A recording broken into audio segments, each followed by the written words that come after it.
Well, I'm happy to welcome you this year again in this building. And today we start a very unusual course, which is called, officially, is called, well, you know the name, English, Английский по специальности. So the official. So now you translate. English by specialization? English for maybe specialization or something like that. English, well, whatever. But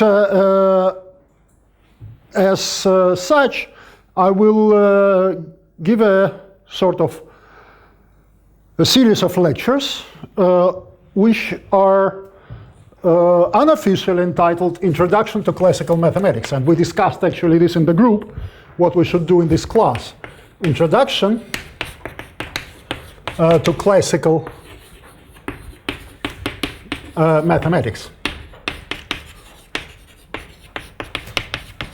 But I still am slightly reluctant to start telling you real mathematics today, because first I would like to really try to convince you that English is vital for someone who wants to become a mathematician, for mathematical profession.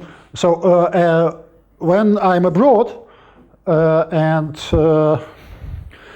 people ask me how sort of you can tell whether a person is has got PhD in mathematics or physics, I said, oh, all Russians who got PhD in mathematics or physics, they are very fluent in English. So if a person claims that he is a mathematician and is unable to express him in English, then himself, then he is not a mathematician, clearly. So if you do not know English, of course, there is no way for you to progress in mathematics nowadays. So this course will be very unusual because, as I said, it is the first time that something like that is taught not by the philology department, but by someone from the actually the special department, in this case in mathematics. Okay, that's the first thing, but there is more to that. So actually, I'm planning what I plan to do.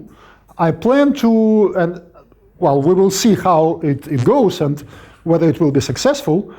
But what I plan to do, I plan to discuss some linguistical phenomena which are typical for mathematics. And of course, one marvelous book that a Russian mathematician should read is a book by Alexei Bronislavovich Sasinsky, which is called How to Write a Mathematical Paper in English. Okay, because this book actually, well, have you read this book? But I think this was the first year. That maybe most of you have read this book already. Have you? Yeah. No. Oh, you should. You should. Well, if you are English speaking, then probably you shouldn't, but you know that already. But actually, this book explains the basics of writing a mathematical text in English, and it explains the difference between Moscow English and other varieties of English. Because most of the translations that are done not by professional mathematicians, that are done by the linguists, they contain sort of extremely serious mistakes.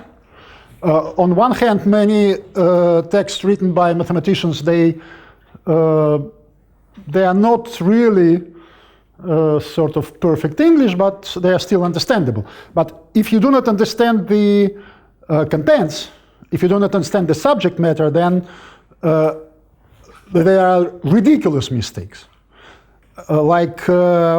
And one thing that I sort of was going to explain you are some, each time when I mention a mathematical expression, a term or whatever, to draw your attention to some sort of phenomena that are vital for understanding.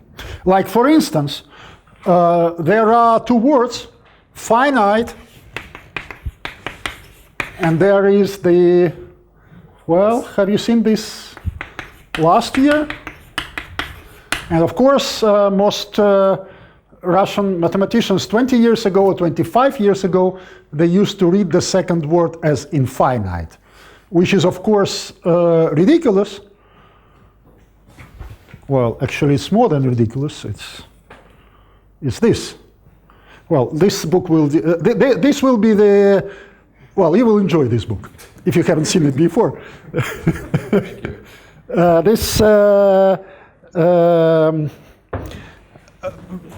This book will also discuss, actually.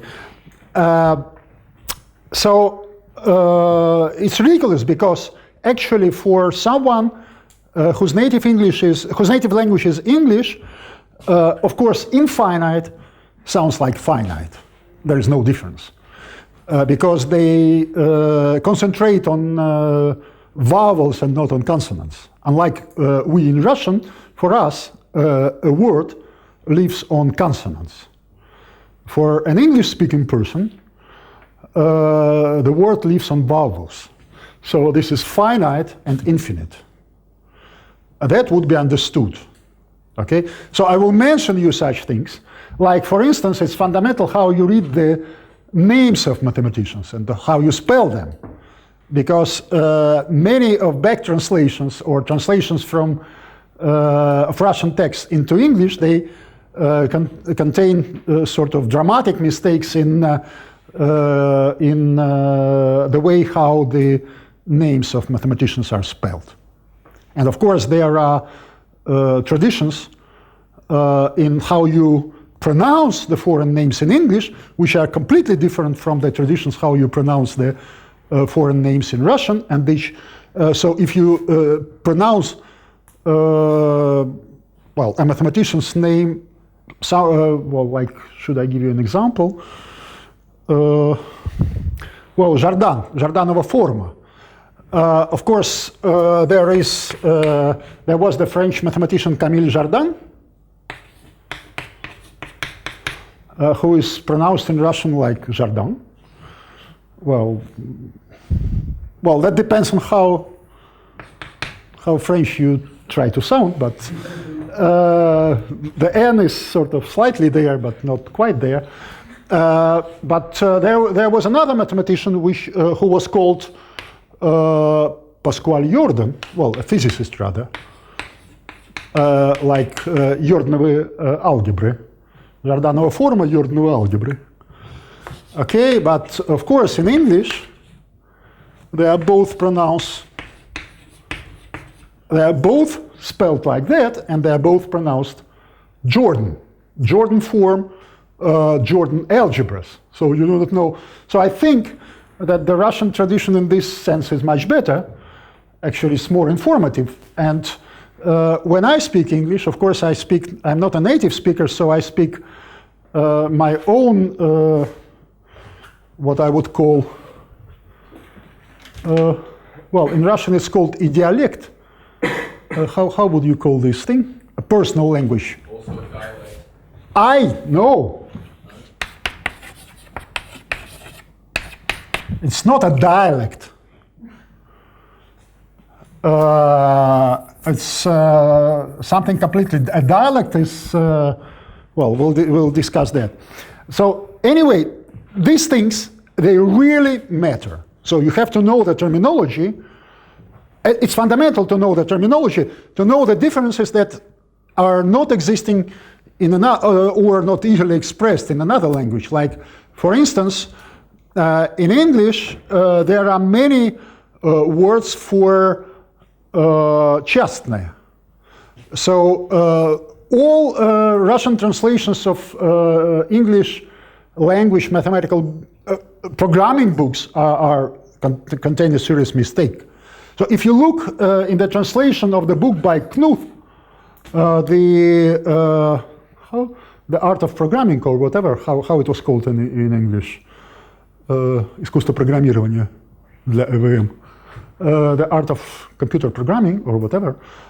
So if you look at this, the Russian translation of this book, it's actually, well, I would say it's very well done, but it still contains a very serious mistake, which leads to which can lead to a mathematical misunderstanding, because, look at the quotient and ratio.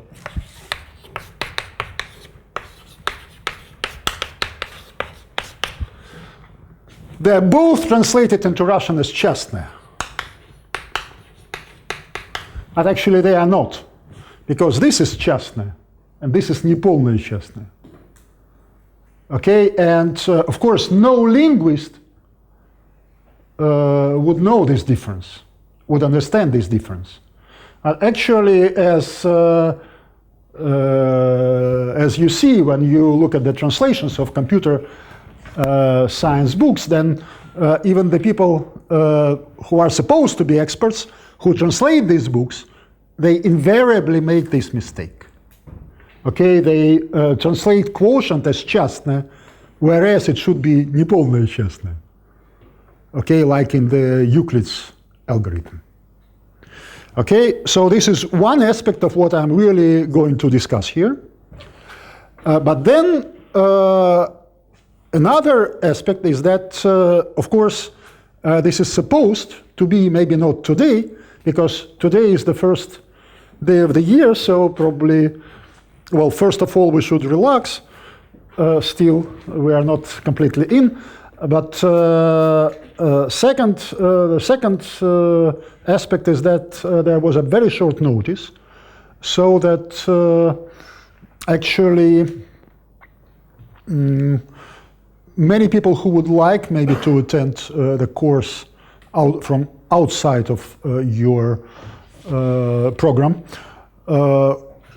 they just got the announcement yesterday, because it was only yesterday decided finally that my lecture today will be of this course and not of the algebra course, of the general algebra course for the second year.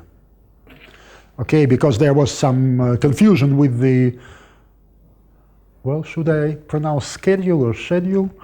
That we'll discuss now. That because actually that's another aspect. Okay, and what I'm actually planning to do here, and this we discussed in the group, was that I will just lecture you in English, discussing terminology, discussing sometimes history, on the following subject: classical mathematics. What is classical mathematics?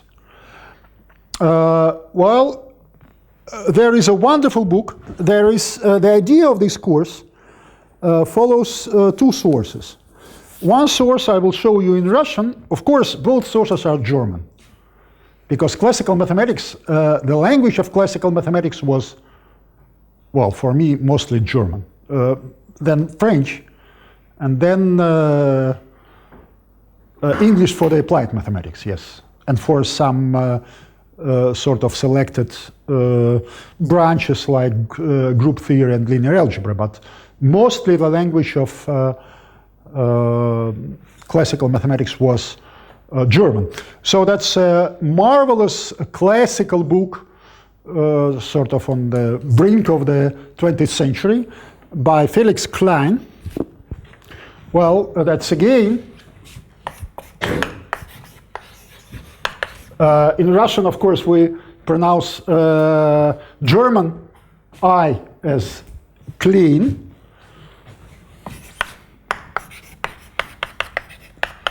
Well, the Americans would prefer Klein, I think. How would you pronounce that? I would pronounce it Klein. Yeah. Klein, yes, right. Well, that's.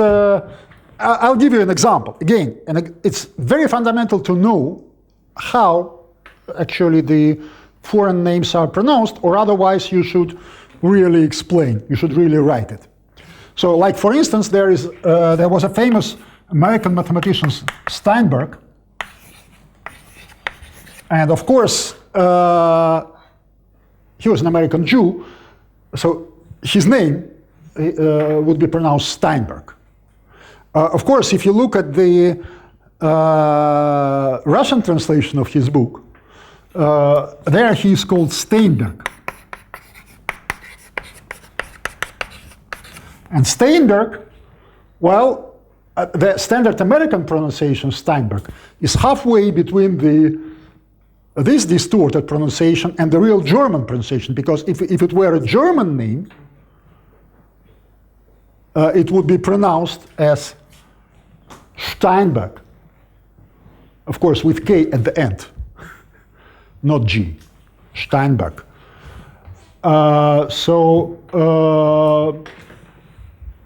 But American pronunciation is Steinberg. So this means that you have to hear actually how natives pronounce that if you want to be understood.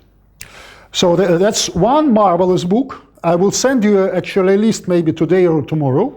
That's one marvelous book which is called Lectures on Development of Mathematics in the 19th Century. Okay? It starts with Gauss, of course, as the other book does. So first,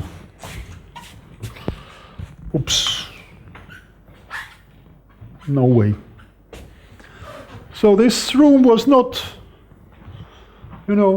fit for lectures because no chalk, no eraser or something. So Klein, sure, I will send you an English, maybe a reference to the English translation. Historical lectures on development of mathematics.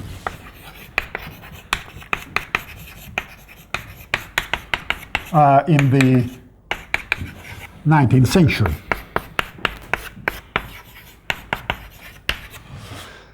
Okay, and there is another book which actually I have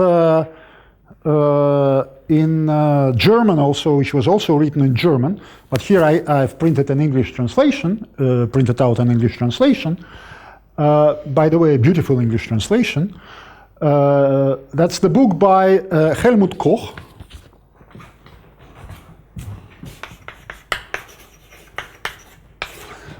Which is the original. I can bring you the original because it has the dedication by the author.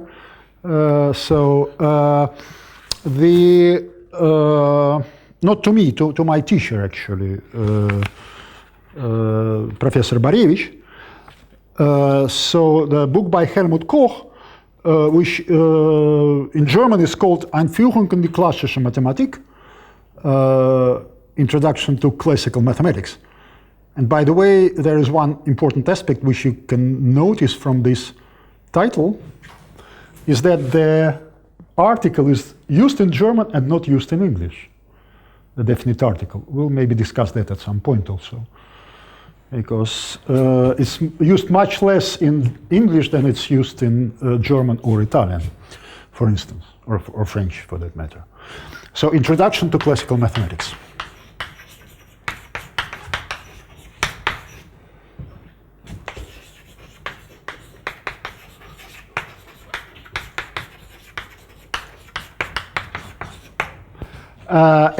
We will only study part 1, which is called from the quadratic reciprocity law to the uniformization theorem.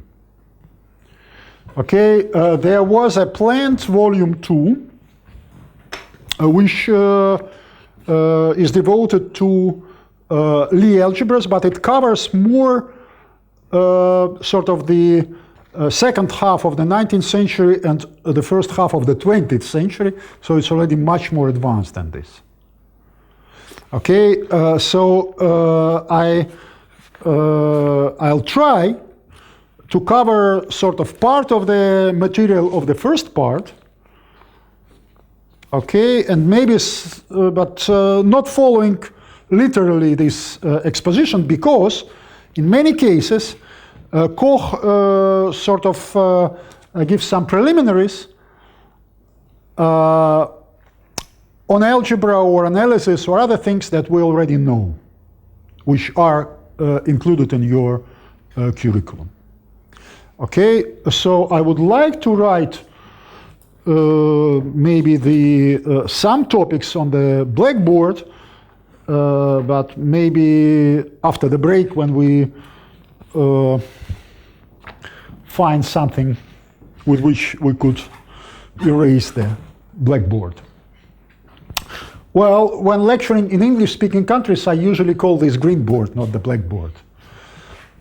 Just to check their reaction. I will, so what's the idea of the course? Is to present some of the absolutely fundamental, classical, vital results of mathematics, of the 19th century mathematics, that are still important today, or which were important to develop the current structural view of mathematics. And for that, I will have to at least sketch or outline the historical development of mathematics in the last, say, 3 centuries, just to place these results. Because these results, they were 19th century mathematics, unlike the 18th century mathematics. The 19th century mathematics is a very serious thing. So all of the 18th century mathematics is essentially, well, not all of it technically, but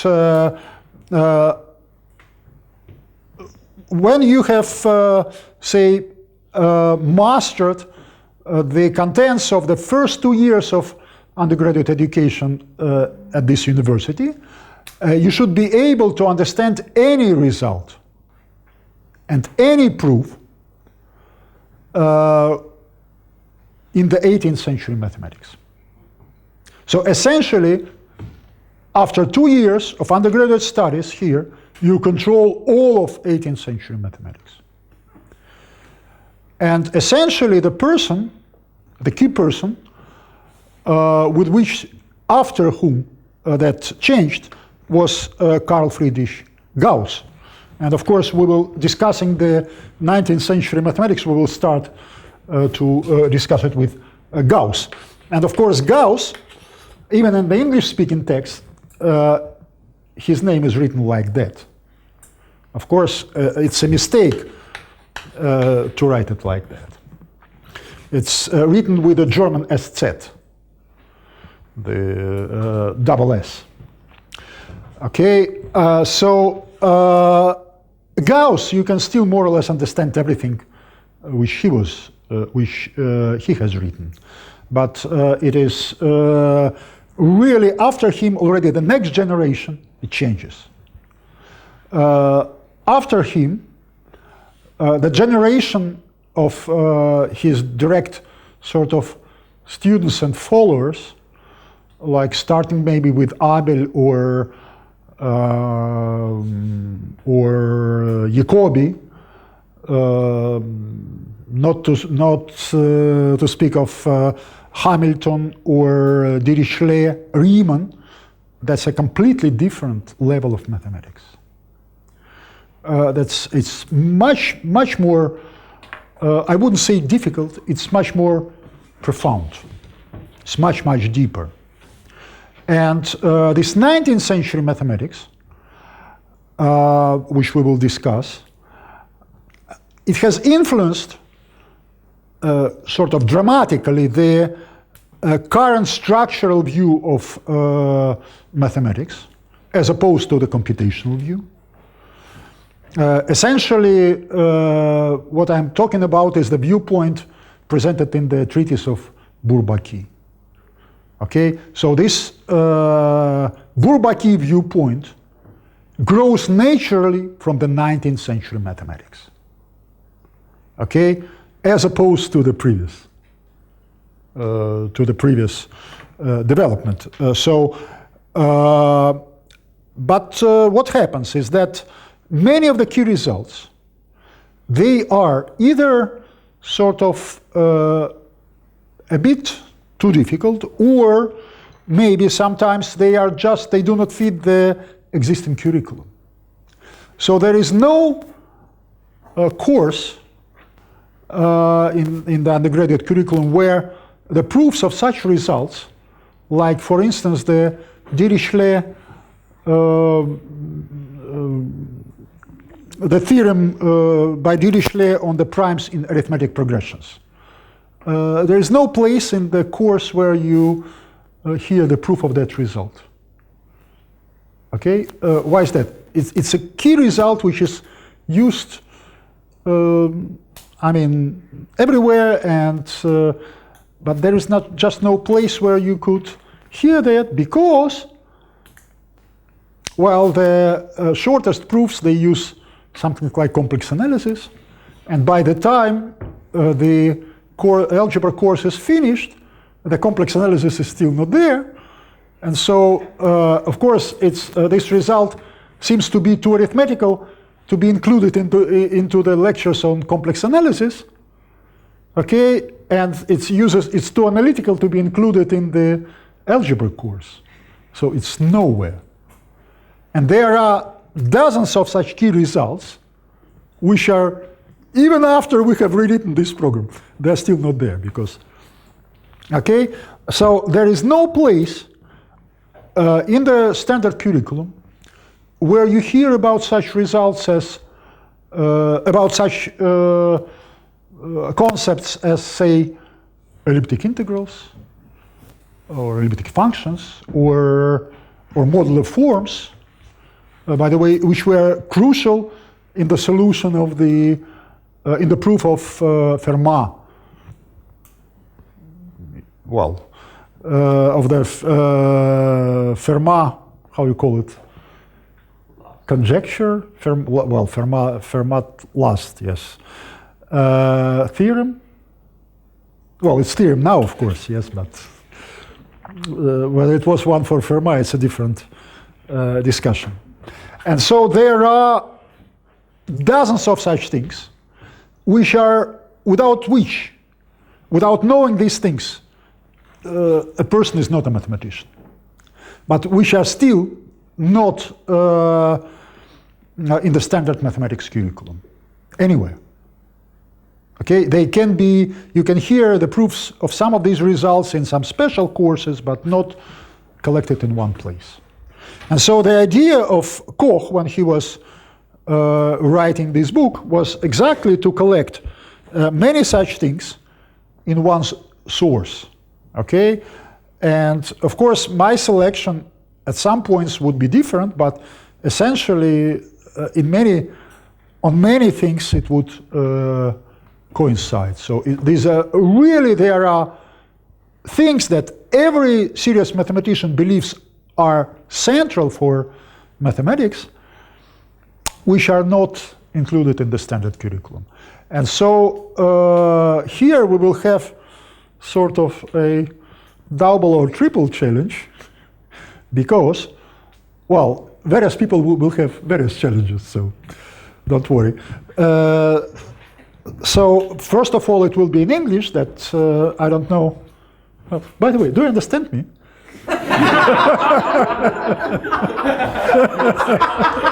Do you follow me?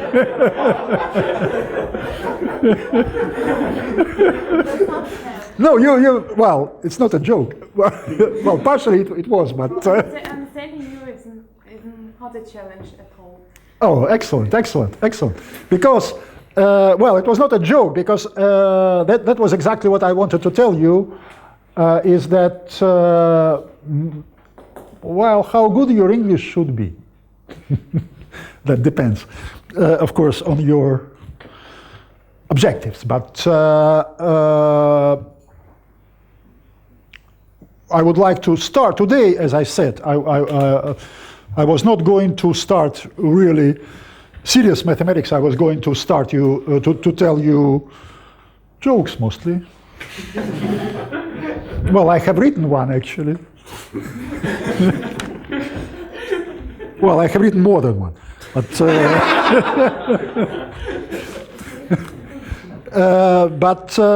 so today I plan to discuss the sort of, to try to convince you, maybe it's useless, but still, in some examples, that English is important. I mean, for a mathematician. Well, sometimes also it's useful outside of mathematics. That's one thing, and then to present the sort of general outline, to start explaining to you the place of the mathematics results on which I am going to speak starting from the next week. Okay, so next week I really plan to start proving you things like quadratic reciprocity law, maybe discuss the higher reciprocity laws and prove the sort of asymptotic distribution of primes, you know, so, other such, and of course Dirichlet prime number theorem and such things. Of course, for that I will have to recall you some facts from complex analysis, and I've discussed that with Sergei Vitalich. He said that you know what a holomorphic function is, but not the Cauchy formula maybe, and so I will have to, but it will be in your lectures this semester. Things that we know. Pardon? Yuri Sergeyevich thinks that we know what this is. Oh, in the exercise sessions. Oh, so you know what's that? That makes life even easier, because that's fundamental for the proof of number theoretical results. But anyway, so before doing these real things, today I plan to just discuss the sort of general, how you would call it, panorama.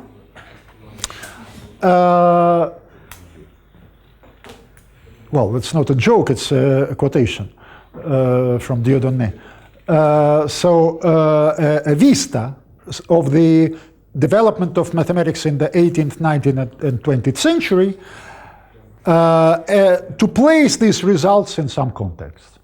Okay, so today it will not be a mathematical lecture, it will be, and it is already, as you have noticed maybe, if you have read Lawrence Stern, The Life and Opinions. This will be another book which is sort of course, obligatory for this course, is Lawrence Stern, Life and Opinions of Tristram Shandy,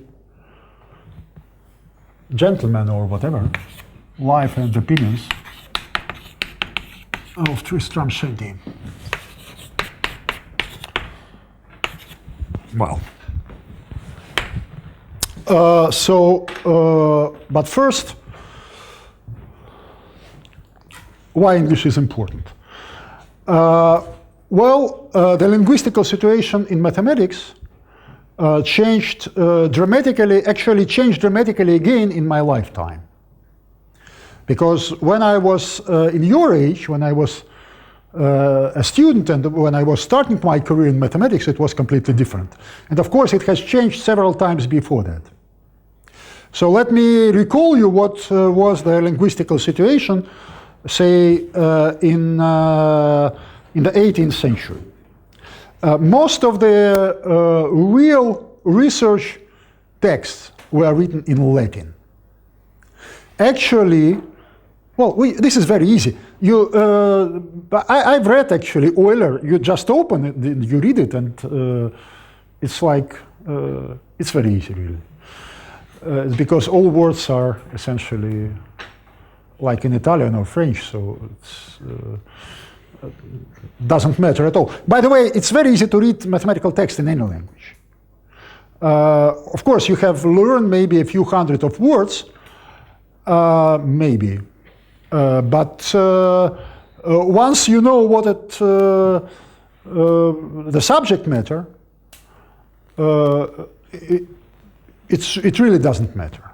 It's I've sent you to the group text in a proof in Greek, and so I'm convinced that those of you who know Greek letters,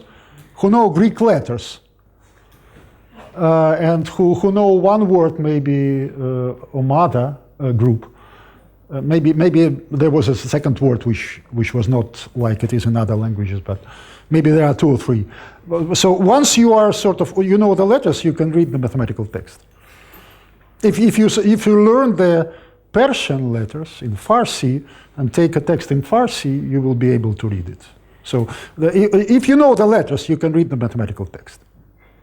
Okay, so here we will. By the way, here we will try to acquire another skill. So today is a lecture, and the first part will be mostly lectures. We have to decide when, actually, by the way, whether both of them Thursday or in the schedule. It's in the schedule. How do you pronounce this? I pronounce it schedule. Schedule, yes. Well, okay. In the timetable, it says that, well, it's not quite timetable, but okay. It says that, well, I can avoid these things. I can avoid the words which I do not know how to pronounce. It's mostly. There it's somehow 3 classes per week, and I think it should be only 2, so we have to fix that. But at the second half, actually I plan another form that I distribute you some of these proofs, and you tell us these proofs at the blackboard. Not me, but you. So you select the ones which you would, the short ones, like the proofs from the book or something. Okay, and you tell these proofs. So, well, as I started with, in the 18th century, I started with the following fact that, it's very easy to read mathematics. So that depends on what we are trying to sort of learn here. Because, of course, there are, a language can be used at different levels, and any language is one thing that, которую имеет смысл знать даже плохо. Unlike, there is no, there is no use in like bad driving or something. Well, there can be, but But only one time. But a language, even if you know 2 or 3 words, it can be very useful in communication with locals, you know. So if you study the words like beer, you know, or other such useful words, then it can help you, even in the country where you do not speak the language, in such a country. But anyway, so how you would use the English as mathematicians? There are several things. So first of all, you sort of would be how you would say it, a very strong modality. You will be forced. You will have to read mathematical text in English. No way, because the linguistical situation has changed. Because nowadays, like maybe I would estimate 90% of serious mathematics, not at the sort of level of textbooks, but at the research level, maybe 85 or 90% of such serious mathematics is written in English. Okay, and of the remaining percents, whatever they are, the remaining percentage, they are translated into English, because most of the serious Russian and Chinese research journals they are translated into English cover to cover. So the only other language which is usually not translated nowadays, is still not translated, is French. Of course, many of you, that depends on the subject, will have to read, well, especially in algebraic geometry, for instance, in some fields, you will have to read mathematical papers in French. Okay, occasionally also in German. But otherwise, all or most of serious research texts that are written in Russian or in Chinese, they are translated into English. What about Japanese? Well, that I will come to that. Japanese usually, Japanese is extremely useful at the level of advanced textbooks. In Japanese, they do not publish usually research papers in Japanese, very rarely, but they publish advanced expositions, like advanced survey papers and excellent textbooks, many of which are not translated into English. But that, of course, I don't know whether that would motivate you to study Japanese, but to read Japanese is difficult. To read a Japanese mathematical text is much more difficult than to read a Chinese mathematical text. In Chinese, I have read many research papers. That's not difficult at all. In Japanese, it's much more difficult. I can explain you why, actually. So the first aspect is to read, but that's extremely easy.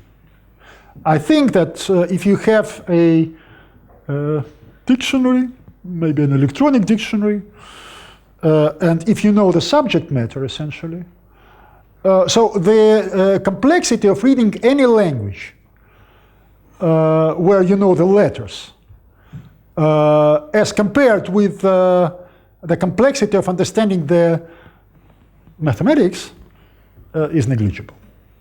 So you take a text in Norwegian, whatever, well, Hungarian may be difficult, yes, but otherwise, most of the sort of standard European languages are, well, they're exactly the same. That's one thing that I also, I would like to explain you maybe at some point, maybe when it's not recorded, is that like English and Russian are not different languages. They are the dialects of the same European language. There is a European linguistic continuity, and if you pass from one village to the next, you do not notice the difference. And there is Russian at one point and English at another end of that, but there is the whole sort of bunch of dialects which are mutually understandable and which form a linguistic continuity, more or less, yes. English and Russian are less different in terms of their basic vocabulary than Chinese dialects are.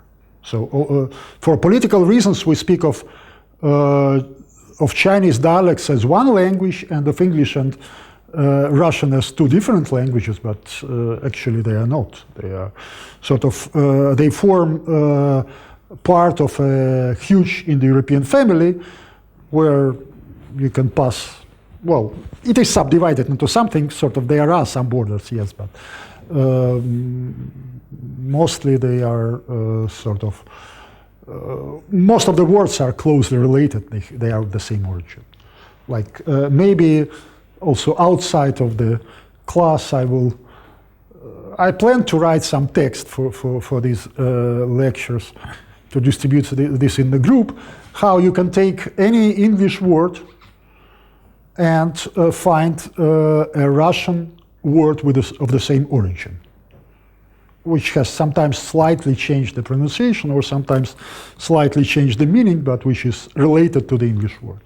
And it works in the 90% of cases.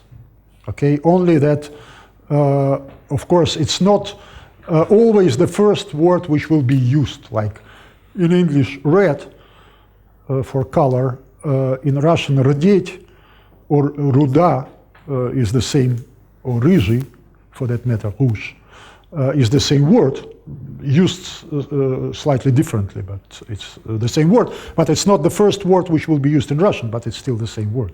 And it works in 90% cases. That is very useful at the different level. If you wish to master the language at the different level, of course you have to know it, to study it historically, and then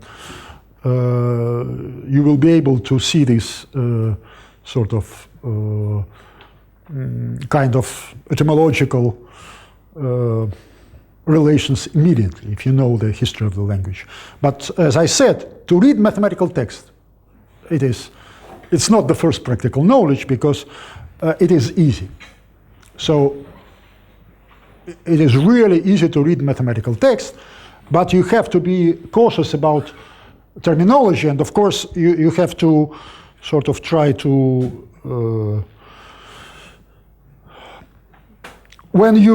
it's more difficult the other way. It's much more difficult to write mathematical text already, okay? Because here it's difficult even in your native language, of course, because again, to translate your ideas into words is difficult. But of course, it's even more difficult in a foreign language. It's to notice that it's enough to take sort of it suffices to take the English translations of the Russian mathematical texts. Well, as I mentioned yesterday, probably not all of you were there. Yesterday was the last day the professor of algebra and number theory, the chair of algebra and number theory. Starting from today, I'm a professor of mathematics here in this building. But if you open the site of the mathematics department, the chair of algebra and number theory is called there the chair of. Now, Alexander, you will tell us what's wrong here. It's called the chair of high algebra. And, well, we are not there yet, you know, and numbers theory. I'd like to study that. Well, this means that this translation was done by a philologist. Кафедра высшей алгебры и теории чисел. There is a plural. Numbers theory. Okay, that's you see my point. So when you translate a mathematical text from Russian, so the other way, not from English to Russian, that's easy. We won't discuss that because that you have studied in your first year, last year. Yeah. Isn't the case? Yeah. Okay, good. By the way, good in Russian is godny. So if that was my point, yes. Good is exactly godny. And 90% of the words, more than 90, 95 I would say. So the only words that are not translated into Russian like that from English are the words which were borrowed from the Native American or maybe Native Australian languages. So more or less all words correspond like that.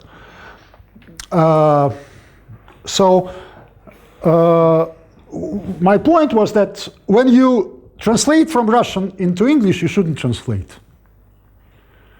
You should express yourself in English. You shouldn't think how it was in Russian. Okay, of course, number theory is translated into Russian as теория чисел, because the Russian name is in turn the translation of German Zahlentheorie, the theory of numbers, of course.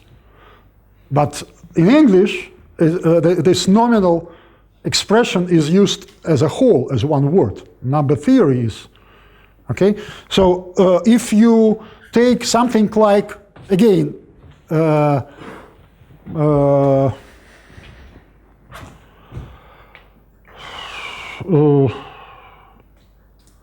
Klassenkörpertheorie, Klassenkörpertheorie would be translated into Russian as теория полей классов.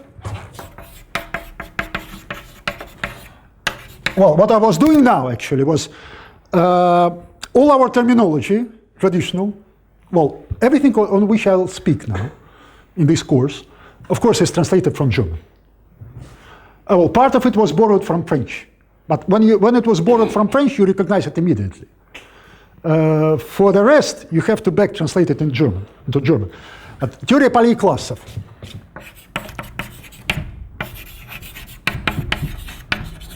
Of course, in English, it would be the same nominal correlation as in German, class field theory. Okay, but when a philologist starts to translate that, he or she, mostly she, translates that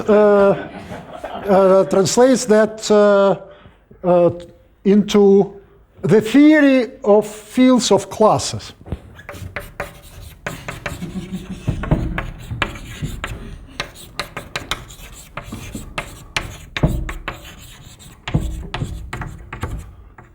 Okay, and this is exactly what is called Moscow English.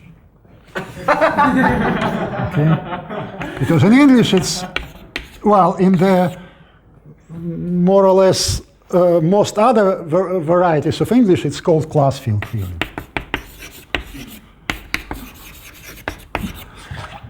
And of course, you should be very aware of these things, and I will try to sort of, you know, to observe such cases when it's easy to make a mistake when you translate from Russian into English. Like, for instance, I'm sure I've made this joke, which is not a joke, last year, that when I defined in the general course конечно порожденные группы, группа конечно порождена. Yeah, the group was of course generated. But that's not a joke. That was an actual translation. So that's why actually a translation should be performed by someone who understands who knows the subject. So nowadays, you know, people believe that there is Wikipedia, how you call this thing, or something. You can search these things on the internet, so the knowledge is not important anymore, because information is important. Actually, it's not, because information is nothing. And even, I would say, knowledge is not a great thing. The Weltanschauung is the important thing, the view of the world, the system of the coordinates, you know, where you place these things. That's important. Okay, but nowadays people do not know that, and they believe that they can, like there are managers who believe that they can sort of, how we call it? They can, how you call it? Manage or amministrare. They can sort of supervise or rule or whatever. They can without knowing how to make whatever cheese or whatever, they can come from car industry and make cheese. Well, it doesn't work.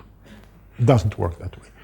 Okay, and so the same with the translations. You have to understand what is said. That's fundamental. And many people, they do not try to go deeper. They do not know the difference between the things they understand and the things they don't.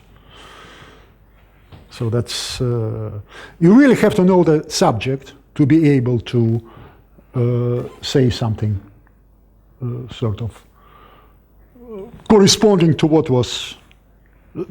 To translate, you have to understand. Okay, so that's an example.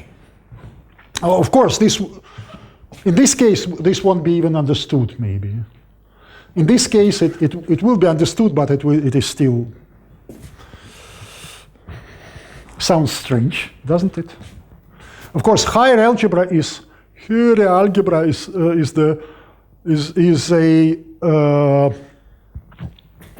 not a science; it's a subject at German universities.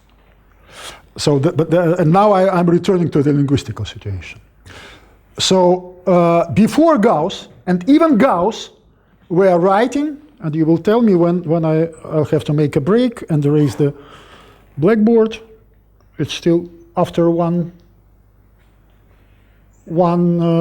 pair we make a break, and it finishes at 5 o'clock.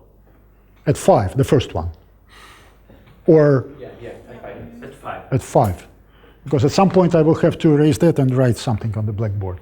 But anyway, That's good for English lessons, so that one lesson ends exactly at 5 o'clock. Okay. So even Gauss, his first text, if you open the,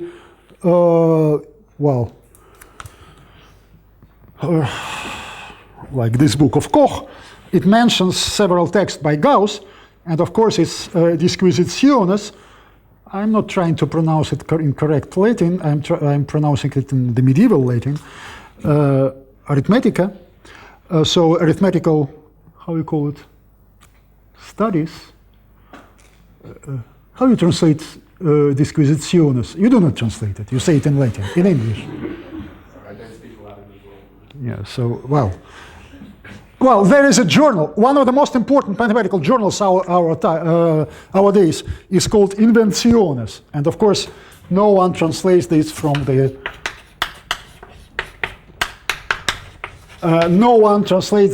medieval Latin, so it's Invenciones Mathematica. So it's,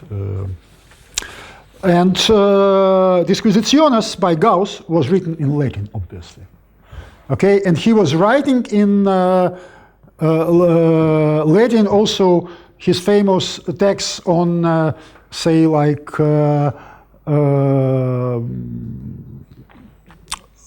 curves, and his geometrical texts were also written in Latin. And over his lifetime, he started to switch from Latin into German. Okay. Of course, Euler was, in the 18th century, most of what he was writing in Latin. At the end of the 18th century, people started to write sort of consistently in French. French was also considered at that time sort of a language that everyone should be able to speak in the continental Europe. And of course, most of mathematicians of that time, they lived in the continental Europe. And like Euler, I've told you, certainly that Euler's house was his second house, as we discussed yesterday, is nearby here on Vasilevsky. That was donated to him by Catherine the Great. Now there is an elementary school there, or a high school maybe. But it's a huge house, actually. I brought there my Japanese colleague, Jun Morita, and he has taken a picture and said, well, nowadays, very few mathematicians can afford a house like that. So,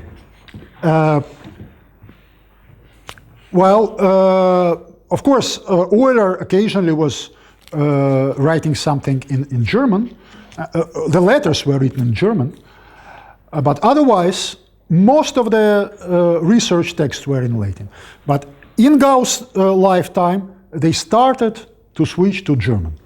So at that time, if you look through most of the 19th century, most of the important texts, but of course, by far not all, but most of them, were written in either French or German, with German gaining its importance towards the end of the 19th century and the beginning of the 20th century.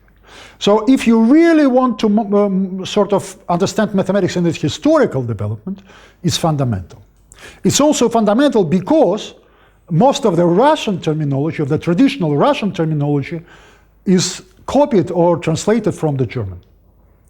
So you just take the,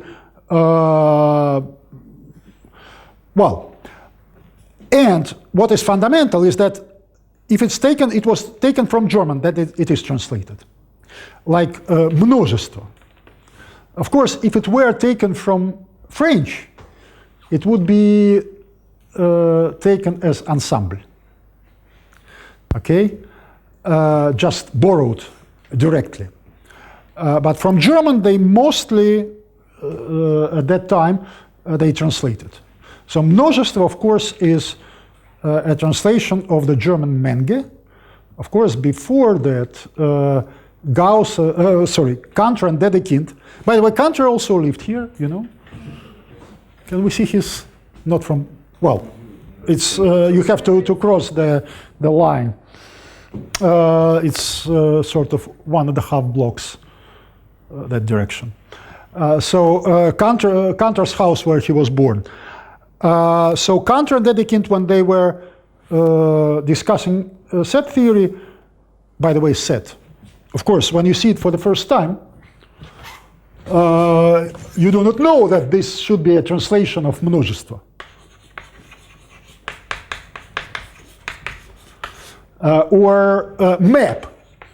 Well, how would you know that that's a translation of отображение? Right.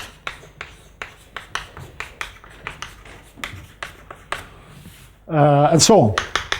Well, but of course, these guys are very easily traceable to the German originals, Menge and Abbildung.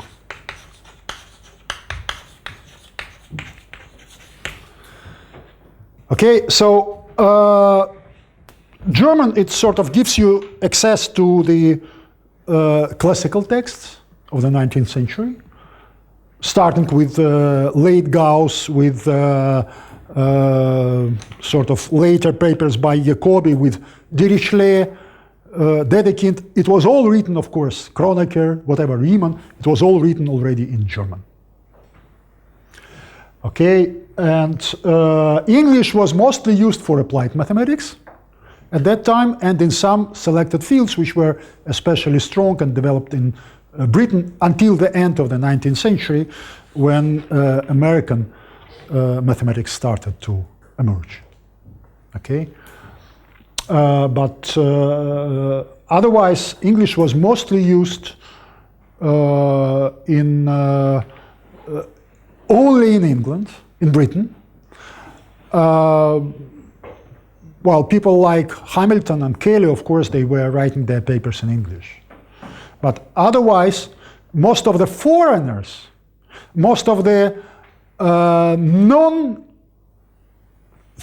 or non-German speaking people would still write their papers in French or German. Okay, like if you look at the papers by Abel, who was another great mathematician of the early 19th century. Well, we will also talk about his works. Abel. Of course, he was Norwegian, but his papers were written in French or German, depending on to which journal he was sending them. Okay? At that time, and until my time actually, it was considered that any sort of minimally educated person should be able to at least read the paper, and maybe understand the talk in any European language. Okay, of course, Lee, who was the next after two generations after Abel, Sophus Lee, who was, as I mentioned, not a Chinese mathematician, because in that case he would have been written otherwise, like that. Or not a Korean mathematician even. He was a Norwegian mathematician. Lee, many of his papers, research papers, are published in Norwegian. And actually I have translated one of these papers for a colleague in differential equations, but that was easy because you just take the text. Even if you don't know Norwegian, you take the text and you read. If you know Swedish and Danish. So it's very easy. you do not care. And that was more or less the situation, that at that time, anyone, in many cases, would use their native language. People would use their native languages. Like, by the way, for instance, Lobachevsky, his papers were published in Russian. And what do you think? Gauss has studied Russian, sort of, just to read these papers. It was quite normal. I mean, when I was a student, you attended a research seminar, and people would give you a paper in Italian without sort of asking whether it was considered normal that anyone can read it. That if you study mathematics, I mean, you should be smart enough to read the paper in any. If you are not, then what's the point to study mathematics? I mean, it's no point at all. Because if you cannot read the paper in Norwegian or Italian, then why study mathematics? Why care? Okay? That was the norm. So what happened then? And what is happening now? So why do we study English now? Why do I lecture in English? As I said, for me it would be much easier to language in 3 or 4 other languages, where I gave some, I taught some courses in the States in English, of course, but, well, not in English in America, but, well, I do not know why we study English, by the way, because have you watched how it's called, the South Park, or? So there is the, the guy says, why care about English? I'm not going to England, So, of course, I was teaching in American, yes, not in English. That's a real difference. I will tell you that also. It started to change at the end of the 19th century, of course, when English was gaining, because there was sort of emerging mathematics in the States. But of course, actually, it changed dramatically after the Second World War. So until the Second World War, obviously, the language of mathematics was German. Because after the First World War, French lost a lot. That's one instance how actually political situation influences science. Is that French? They have sent most of their, they drafted most of the young people regardless of their education, and so most of the.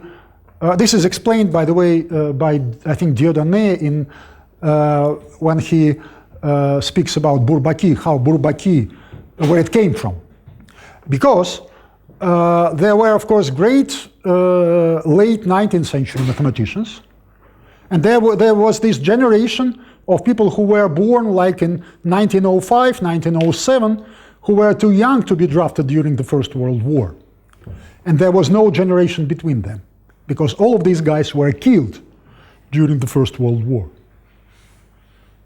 Okay, unlike Germany, because in Germany, if you were a PhD, you were not drafted. Okay, PhD, of course, in Germany it's called. They have 2 degrees. Like our Russian system was based on the traditional German system, Doktorarbeit and Habilitation. The second one, the Kandidat Nauk, Doktor Nauk. So if you, after some level of education, Germans were not drafted, so actually German mathematics survived the First World War. And after the First World War, sort of, I would say that 70 or 80% of reasonable mathematics was published for some time in German. And many Russian mathematicians at that time were writing their papers in German. Okay? And of course, the best journals were based in Germany. But that started to change after 1933 and changed dramatically with the beginning of the war and after the Second World War. Okay, with a massive emigration, European immigration to the States, where people started to write papers in English. Okay, because if you look at how many European mathematicians emigrated to the United States at that time, from the countries like Germany or Poland Well, you've heard my point? Well, this country is Poland. Well, I'm sort of trying to exaggerate a bit, but because if you pronounce it like most Russians do, Poland, then of course for everyone with an English ear it will sound like Holland. Because a native English speaker, for him that's the difficulty of English, of course, spoken English, is that the words live on vowels and the vowels change. That's the difficulty. But of course, this is Poland. Even to make this point even stronger, I will write these two words which are written almost the same, but which are pronounced completely differently. Polish, Polish. So it's so there was a massive emigration to the States from Poland, from Hungary, from other places.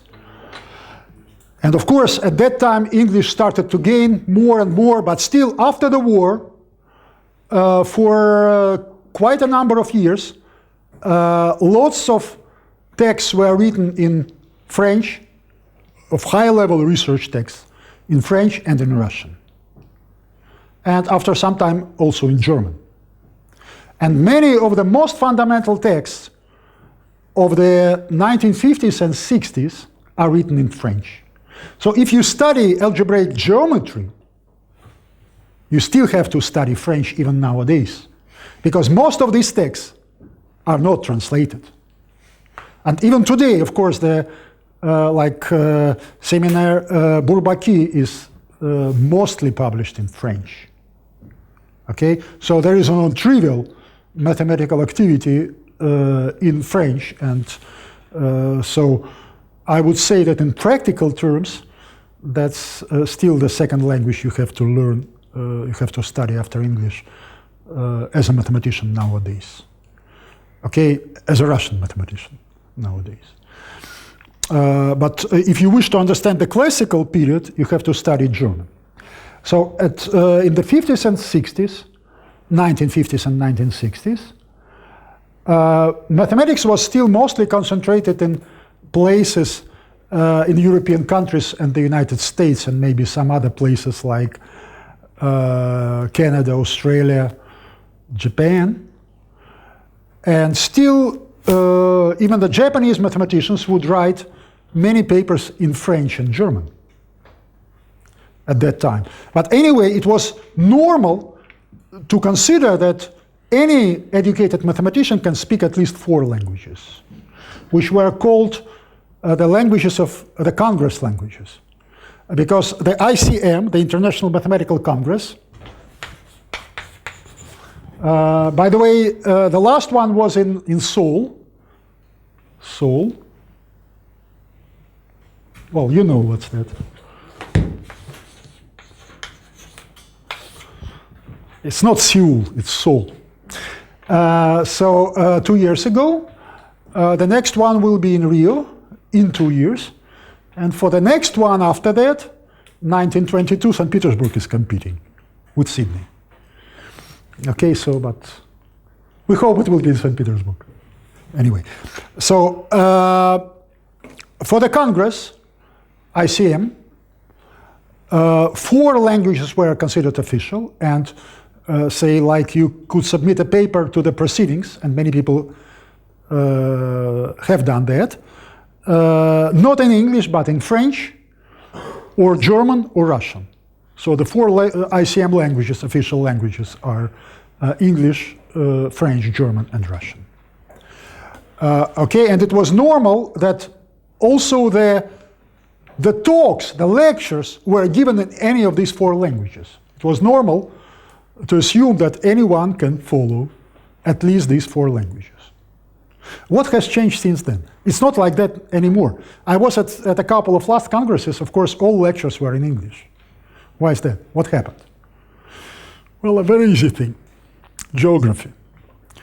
So it has very straightforward explanation, is that now mathematics is not limited to Europe anymore, or even the United States or something, but there are many, well, non-trivial, I would say, mathematicians outside of the traditional countries, countries with the old mathematics tradition, like in China or India, or nowadays Brazil and Argentina, and otherwise in many other countries. Like in Korea, there is an extremely, in Vietnam, there is an extremely non-trivial mathematics. So mostly, in many cases, you communicate in English, not with the European guys, because with them you can communicate in their own language, it doesn't matter, but you use mathematical English to communicate with the Chinese. That's another aspect to which you have to be prepared, is non-native English, because what I said you for Russian is even more true for what is called English.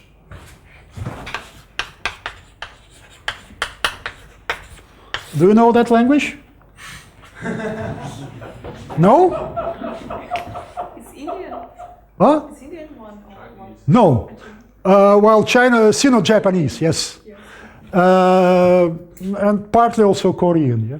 But mostly Sino-Japanese. Well, you know, some of the languages, they do not distinguish some of the sounds.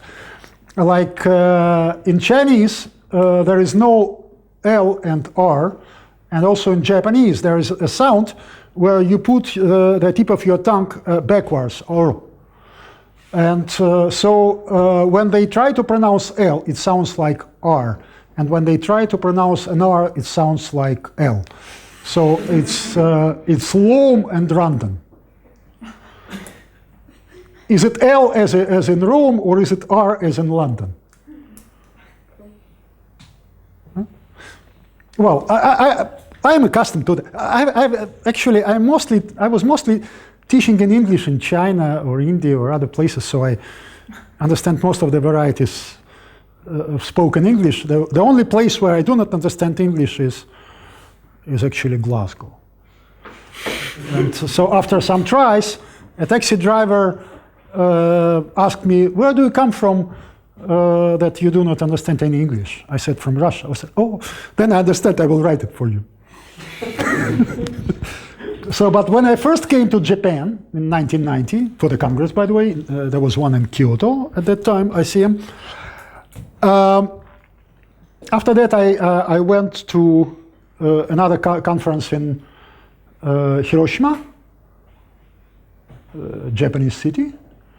And in the hotel, I came for the breakfast, and I was just trying to sort of adjust to the Japanese food. I've already started to eat most of the raw seafood. And then I came to the hotel for breakfast, and the lady asked me, "Would you like to have it with blood or lice?"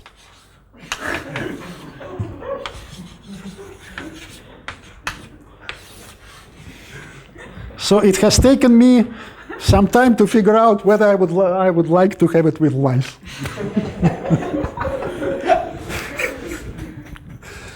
So, but after that, after some time you do not notice, actually. After sometimes you start to calculate automatically, I mean. But anyway, that's about the variety of English. So mostly you will communicate in your profession largely with the people for whom English is not their native language. So you have to be prepared for that. I mean, not just phonetically, but also structurally. You have to know some basics of the Chinese grammar, for instance, to be able to read most of the Chinese research papers written in English. But, that's another aspect to which I'm not going to prepare you here, because but that's interesting. Anyway, so what changed is that, as I said, advent of expansion of geography. Okay, so nowadays, at the moment when people from outside of Europe started to attend European conferences, of course, it became strictly unpractical to try to force all of them to listen to the talks in French or German or Italian or whatever. So we all switched to English. It came, maybe it's sort of, it became, as I said,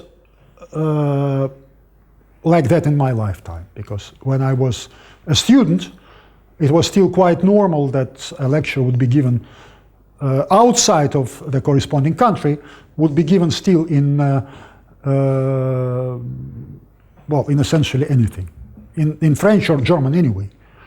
Okay, but after that, now somehow it's considered that if there are foreigners, then mostly lectures are given in English. Like in Bielefeld, where I spent several years in the 90s at the University of Bielefeld in Germany. There they usually, when there is a colloquium talk, they ask, is there someone who doesn't understand German? And if there is one, they switch to English. Of course, maybe there was someone who hasn't understood the question. But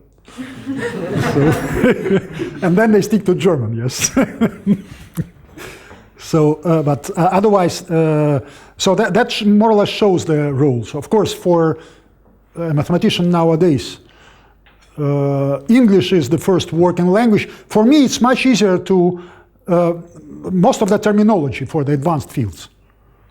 Okay, for the advanced fields, of course, most of the elementary terminology, I've studied that in Russian. But most of the advanced texts, I've read them in English, so it's much easier for me when I say I give an advanced lectures, advanced course in some subfields of algebra, I have to translate from English. Because most of the terminology is, I have to translate it myself. In some cases, I've invented some of the translations. Like, how do you translate intersection cohomology? Wow. That's a very important concept. Okay, intersection cohomology.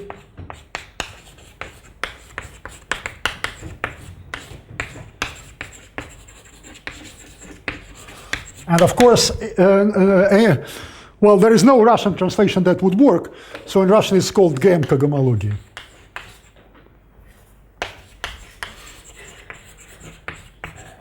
Such cases you should know, because Goreski Macpherson. Okay, so because no literal, well, no obvious translation would work. Cohomologia пересечения is not what is. It's not cohomology of an intersection or something. It's a different thing.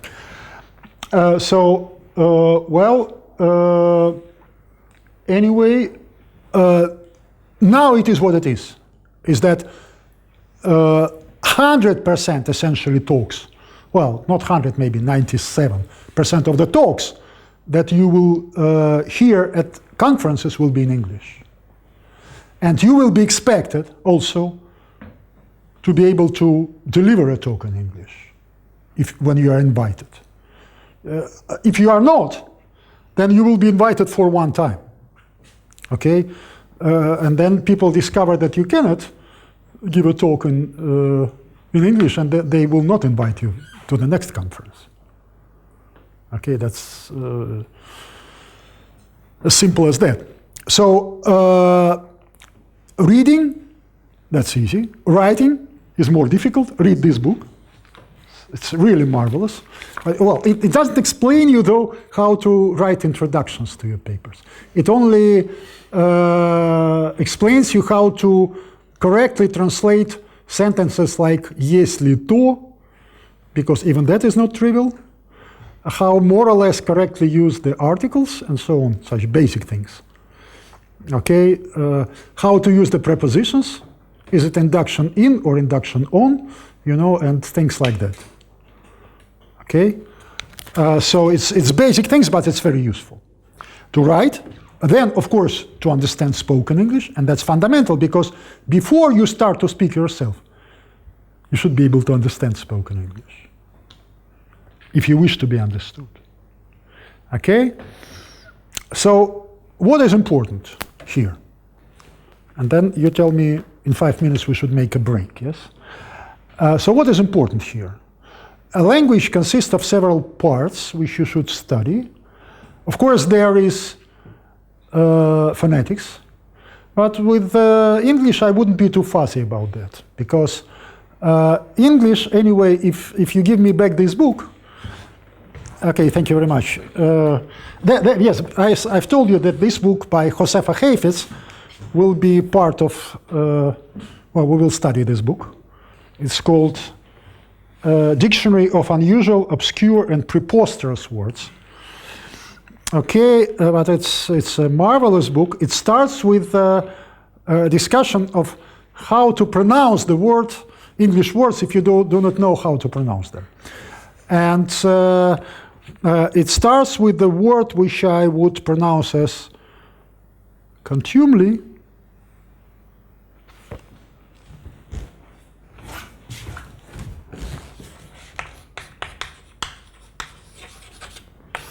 And it lists 31 different pronunciations of the vowels.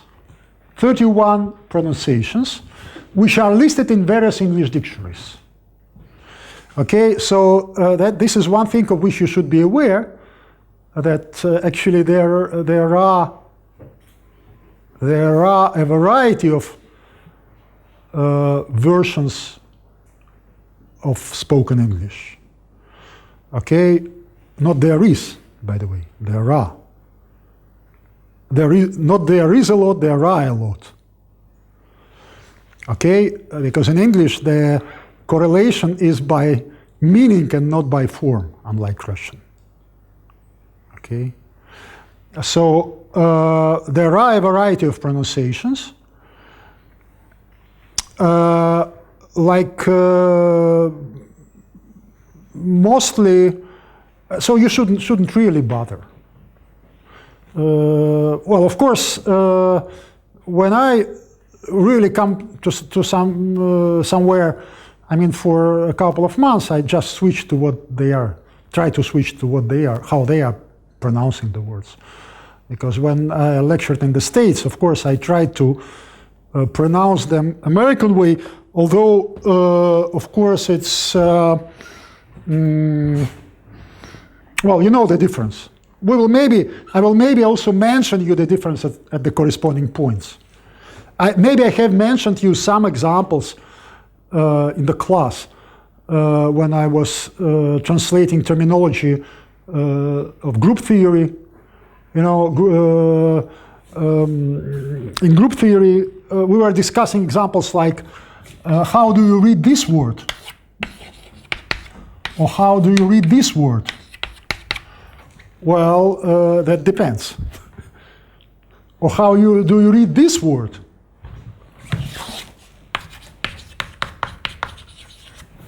Well, that depends.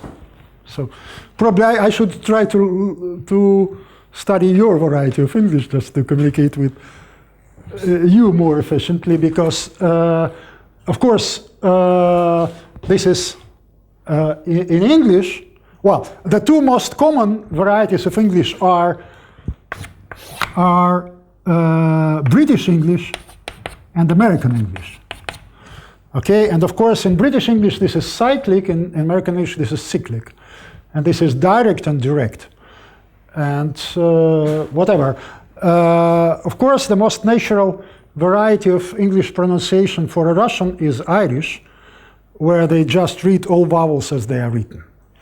So it's not natural or natural, it's natural. Well, that's okay. So if you say that, I don't think it would be a real problem. Actually, it would be easier for most of the foreigners to understand you anyway. So, because most of the people in the audience will be Chinese anyway. So, so do not care. The important thing is that people understand you, you know. The important thing is how to get through. How do you spell through? Well, through. Well, of course, it's 4 letters. When I was finishing. Why don't you write F in the start? What you are saying, that is the phonetics, that's the spelling reform proposed by the European Union. What you said now, it's called the standard European English. The standard European English, yes, it's almost through, yeah. It's not quite, but it's this direction, yes. But once at the end of my course in Chicago, I've got a letter which started with for you or something like that. So that's yeah. Well, I'm sick actually when what I cannot really that's difficult for me to accept something like color. So without a U, it's still, for me, somehow it doesn't look right. But anyway, otherwise, the important thing is to get through. So whether you spell it like that or you spell it otherwise, if people understand you, that's okay. But to get through, you have to use the correct words, as I said. So if you do not know this difference, then there is no way that you explain your ideas. If you use instead of I don't know, map, you use, well, how you would translate отображение into English, not in mathematics, but as a sort of in common, in colloquial English. Display. Well, something like that. If you said display instead of map, there is no way that people understand you, you know? So it's not, what is important is not, yeah? I think it's something more like projection.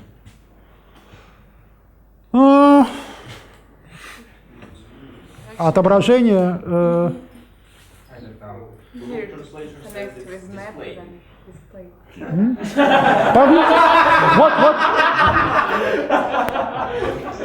What's Google Translator said it's a display. Of course, yeah, that's the point. Yeah. But so what I'm saying is that you should know what words are really used in this context, which words are used, and sort of the standard ways of expression.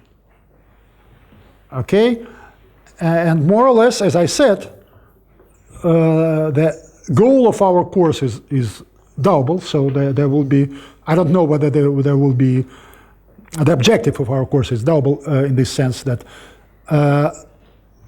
on one hand, on one side, it's to try to sort of familiarize you with terminology from various areas of mathematics. Okay, how things are expressed in mathematics. And another thing is to teach you some mathematics, some content. So that's more or less the goal. Well, I've forgotten about the jokes. I have to read them. One is by Bill Bryson, who is the author of wonderful travel books, you know, travel diaries, like to Paris and other places. You should read them really before you go there, because they contain some very useful indications. So he says that if your language skills suffice to order a beer in a pub without offending the locals, they are just okay. So that's essentially about, getting through. It's if you can communicate, if you can explain your mathematics in a talk, if people understand you, then it's okay. Order beer when you're already drunk. Or not? To order a beer in a pub without offending the locals. That's the important point. That's the important point because, practice. Yeah. You know, there's a joke about how you came to this point. Just practice, yeah? And another thing is that you shouldn't really worry about how you pronounce things or how you express things once they are understood. There are wonderful Freeman Dyson, a famous physicist, he studied his career as a mathematician in number theory, combinatorics and number theory, at Cambridge. And he was,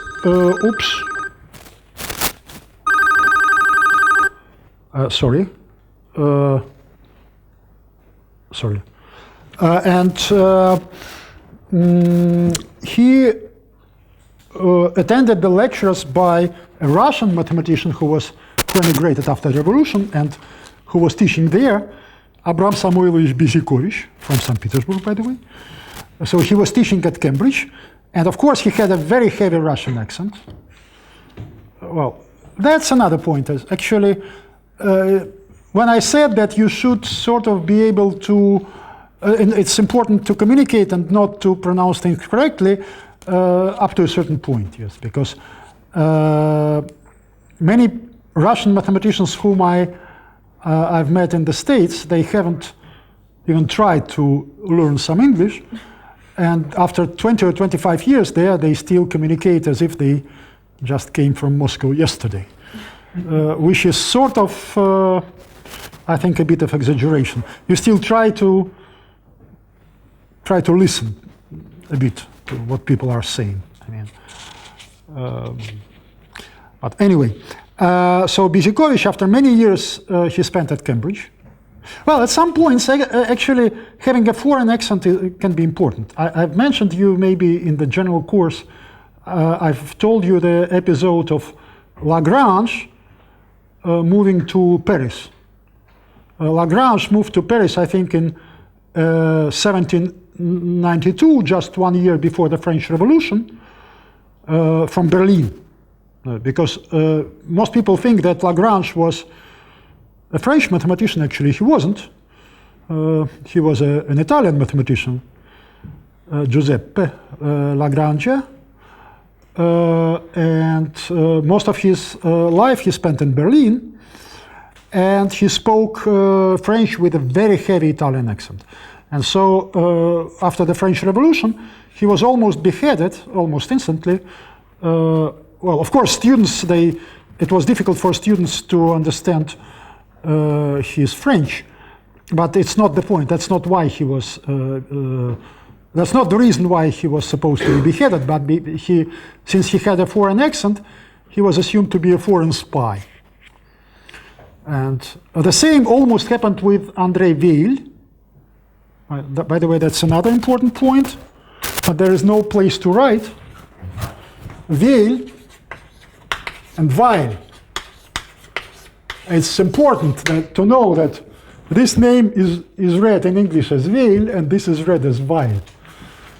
In Russian they are both Weil, but it's not, these are two different persons. So André Weil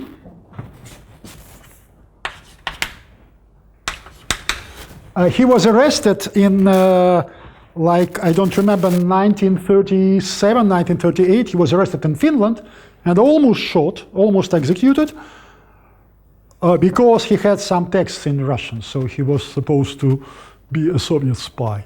And only the intervention of Nevanlinna, a Finnish mathematician, saved his life.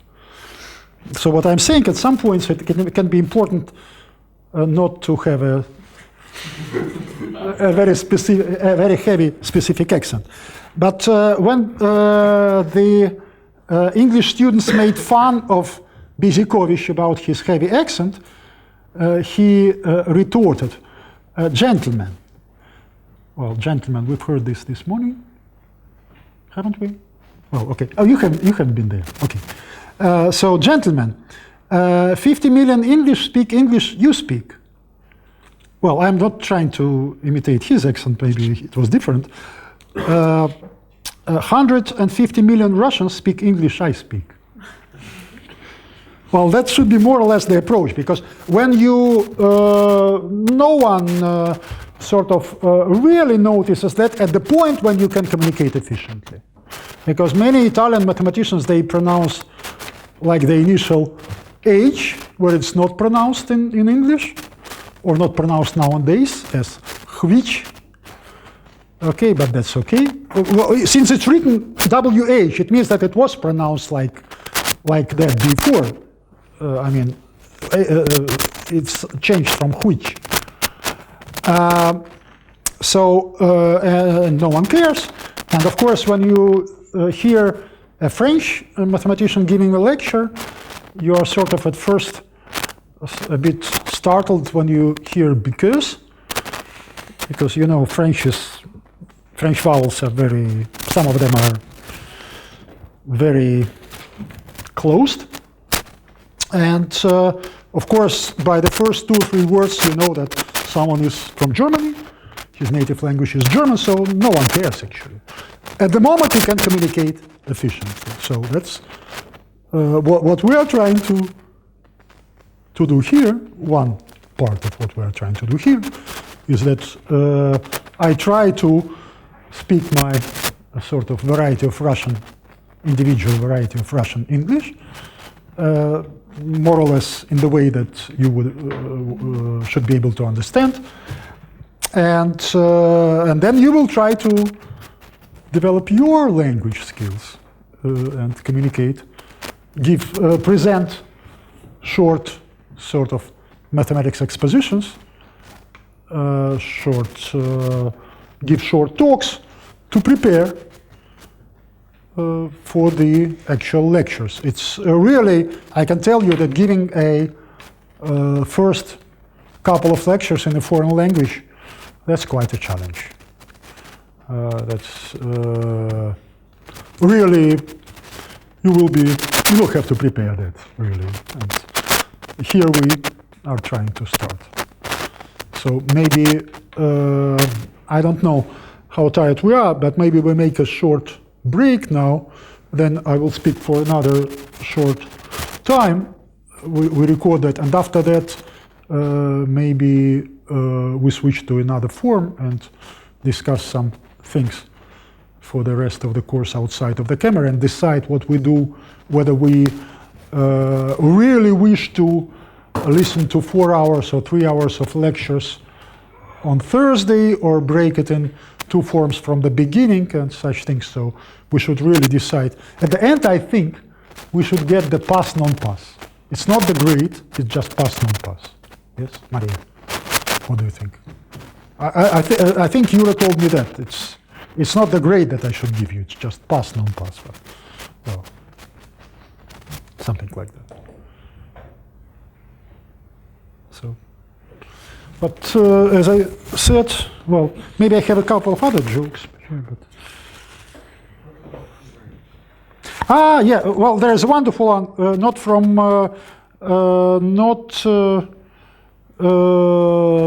it's not published, it's from a letter of my late Chinese colleague who was, well, there is a standard joke, of course, what's an American university, mathematics department of an American university. It's the place where Russian mathematicians lecture to Chinese students in English. I got a letter from a colleague in New York some years ago. They had a seminar in algebraic K-theory. And everyone apart from him in the room was Russian speaking. And he is, of course, was a Southern Chinese.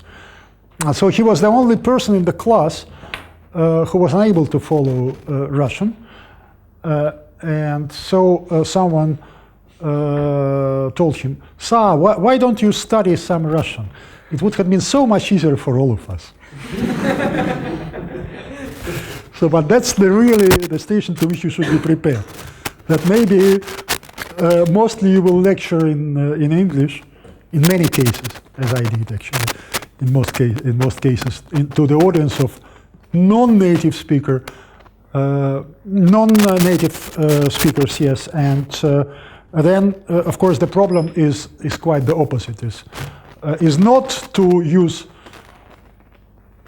sort of not to express things as a native speaker would, but to express them in a way which would be most sort of probably understood by the audience. So you have to make your language as, in many cases, as direct, as straightforward as possible, rather than otherwise. So that depends. But you should be prepared to both.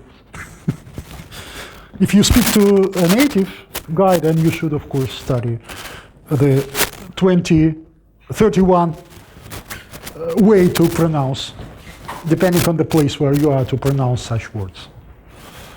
Okay, shall we make a break and erase the blackboard, and then I will just, for maybe 15-20 minutes, speak about mathematics, maybe 25, just about our plans, what we will hear in this class, starting with next week, and then we discuss what we do for the next of the semester.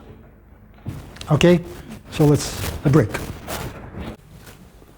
Так, а теперь вас спросят, а прочтите остров наоборот. Ну, японец прочтет Маши. То есть в обратном порядке, если читать слово, которое написано слева направо, читать справа налево, то переставятся слоги. Не буквы, а слоги. Но потому что это слоговое письмо. Но в любом случае тяйка-фусуки. Но, конечно, когда прислушаешься, как они говорят тяйковсуки. То есть они все-таки стараются. Так, ну ладно. Чтобы, значит, долго не задерживать, давайте, значит, сейчас я еще сделаю несколько замечаний. Why I switched to Russian? I forgot. Because I do not think usually.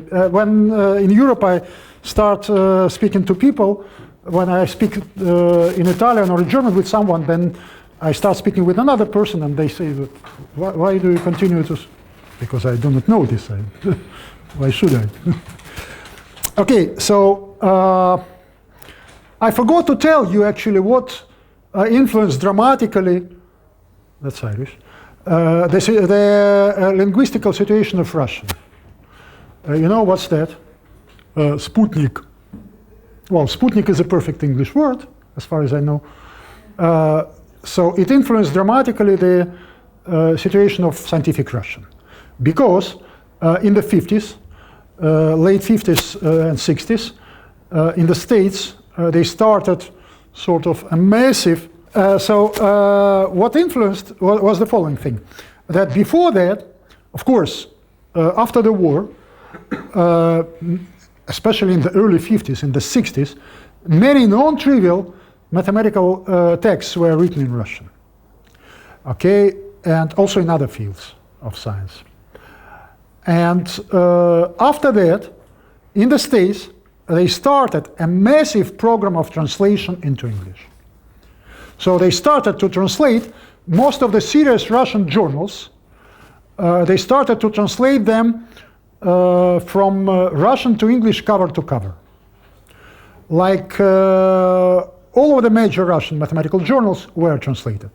And most of the serious ones still are translated. Like, for instance, Algebra Analysis, the journal published at the Steklov branch of Mathematics Institute in St. Petersburg, It is translated under the name of St. Petersburg Journal of Mathematics, or St. Petersburg Mathematical Journal, Mathematics Journal, whatever. And most of them are translated still. And of course, before that, after the Second World War, many of the foreign mathematical books and science books in general were translated from various languages into Russian, and translated actually by mathematicians sometimes with commands, so sometimes with some additions. And for someone from outside the English-speaking world or the Russian-speaking world, it was useful to study English and Russian. And many of my European colleagues at that time, they studied Russian, actually, to be able to read Russian text and also text translated into Russian. But after sort of the massive program of translation, you know, scientific translation from Russian into English started, for many people studying Russian as the second sort of foreign language, more or less lost a large part of its immediacy, I would say. Okay, it was not anymore that important as it was before that. Okay, not as important. And so that influenced a lot the fate of sort of the level. Because if you talk to mathematicians in Europe, like of the previous generation to my generation, if you talk to the people who are sort of in their 70s or 80s, of course, most of them either speak Russian or of serious mathematicians or can read Russian. But this doesn't apply already to my generation. To the people who are 60 now or in their 50s or 60s, they most of them, well, occasionally they do, but some do, yeah. But not as many as in the previous generations. But if you, for the people who are in their 70s or 80s, as I said, most of the best European mathematicians, they are able to, if not communicate in Russian, they are obviously able to read the mathematical paper in Russian. Okay, but after all of them started to be translated, you know, so now, of course, all serious mathematics research. So first of all, of course, many of the best papers we write them in English, and we send them to the international journals. But even the best papers which we write in Russian, we send them to those journals that are translated cover to cover. And what American Mathematical Society used to do, actually they use professional translation by mathematicians, not by translators, by linguists, by mathematicians. And so they are mostly accurate. If you look at the translations of the American Mathematical Society, then unlike the translations by the commercial companies, publishing houses, they are mostly sort of reliable. Okay? So, and we try to send our best papers to those journals that are translated cover to cover. They also do the following thing, that sometimes they retrospectively select some papers for translations even from those journals that are not translated cover to cover. But if some paper was cited somewhere else, then they just pick it up and translate in a separate series of translations by the American Mathematical Society. So if you look at the site of the American Mathematical Society, AMS, which you should, by the way, because, of course, the best mathematical database is the Mathematical Reviews, which is published by the American Mathematical Society, MathSci. Electronically, it's MathSci.net. And of course, it is much more complete than any other, much more complete and reliable than any other database, much more reliable than the commercial databases like Web of Science or Scopus or whatever. Okay, so it's for mathematics, it's of course the best database, and there, when you go to the site of the American Mathematical Society, of course you see also the list of translations from Russian, several series. So that influenced a lot, yes. After that, for the Chinese, it became sort of not as urgent to study Russian as it was before. So, because you can read most of the best research in English. Well, that was more or less the thing.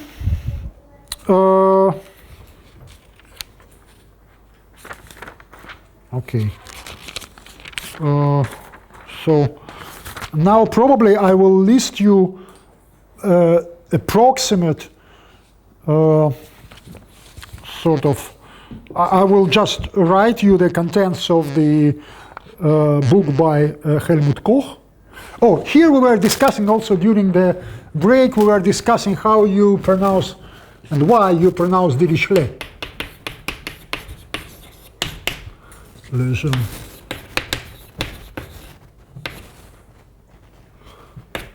Well, he was not I'm not sure. Could someone check whether you should? Well, for that I always have problems about hyphenation, whether you would put a hyphen or not. Could you check it? Could you check it in some electronic device whether you put? Well, it's certainly here if you go. Well, I just call him usually simply Dirichlet. He was not. Many people believe he was a French mathematician. Actually, he was not. He was a German mathematician. He was a direct student of Alexander. Direct student? How would you say it? Huh? How do you pronounce this word? Can you say it again? Well, Dirichlet was a direct student of Gauss. How I pronounce what? Gauss? No. Dirichlet. No. In between. Oh. Well, I would say disciple, but Well, how the direct? direct. Yeah, exactly. Then it's American. Well, okay. Well, I do not know because I have to decide because my last exposure to English was for 3 or 4 months in. Well, the very last one was to English, to native English. Was in Canada, but before that it was in Ireland for 3 or 4 months in Belfast. Not Belfast, by the way, Belfast. They use French in Canada more than English. Well, that depends. Of course, in Toronto they use English mostly. In Quebec they use French, yes. Huh? No. It's even if it were, it would be for a short time. But I spent some months in Belfast, and I completely switched to their way to pronounce things when I. After that, I mostly spoken to foreigners, so I do not know which language to use. So. But it's okay that I do not try to imitate anything here. I just speak Russian English, so it's easier for you anyway. So how do you pronounce Dirichlet? In Russian, Dirichlet, yes, of course. He was a direct student of Gauss, and he has written a wonderful book in German, which was based on the lectures of, I think that Dedekind actually has written this book, which was based on the lectures of Dirichlet on number theory, Zahlentheorie. Okay, and this is exactly the source, one of the classical sources from which we will borrow some of the sort of proofs. So I will just list you the contents of the chapters, and then we will discuss what of those we should omit, and what probably should add. That's up to you, because I would like to organize these lectures starting next week. I would like to organize them as sort of a series of almost independent topics that you cannot make them completely independent, of course, but so that you can just, in one lecture you just learn the proof of something like asymptotic law of primes, prime number distribution, or something like that, and then in the next lecture you learn something else, and you are not supposed to sort of to follow you can study them almost in an arbitrary order, apart from the fact that, of course, some of the basic number theory, you cannot skip that. And of course, you cannot skip the functions of complex variables. That's no way. You have to use the Cauchy formula in most of the proofs anyway. So, okay. Here is the contents, or as you say, contents of the. Well, you will hear a variety of pronunciations. So anyway, do not worry. It's the important thing is that you sort of calculate and understand what is said without trying to figure out, an individual word. So first, it starts with congruences, but that, of course, I'm not going to tell you because that I've told you in the general lectures. Okay, most of that apart from the quadratic reciprocity law. Okay, and that I will tell you here. Okay, then quadratic forms. Quadratic forms meaning the Gauss composition of quadratic forms. And of course, those of you, I see many of such people here in the front rows, who attended my course last semester, of course, they know what the Gauss composition of quadratic forms is. But of course, here I will tell it more or less in the style of, not more or less, it's historical, in the style of Gauss, rather than or Dirichlet, rather than what I was telling you in the form of Bhargava. Okay, then well, that's another. You know what's the largest difficulty in speaking mathematical English, or any English for that matter, is the foreign words. It's what the English speakers do to the Greek words. That's amazing. I could never pronounce from the first try. On the first attempt, I could never pronounce a single Greek word in the way that English speakers do. Okay, how you would pronounce that word?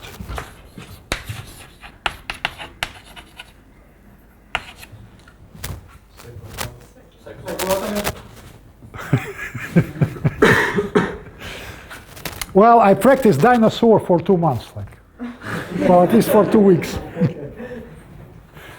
Okay. No, well, I have a Greek colleague, and he was passing an exam in English in the States. And this exam consists of 2 parts. The first part is elementary, and the second part is advanced. And of course, advanced part consists of you have to explain the meaning of Latin and Greek words, and that he performed marvelously on that.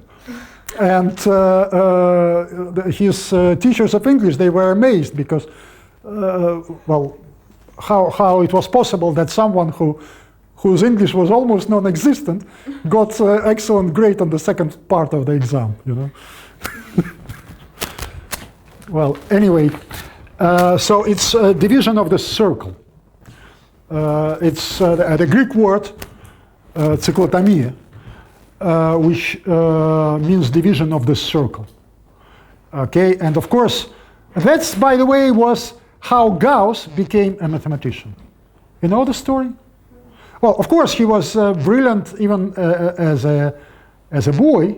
You read in old textbooks that he, at the age of 5 or something, he discovered himself the formula for summation of the sums of arithmetic progressions or something like that.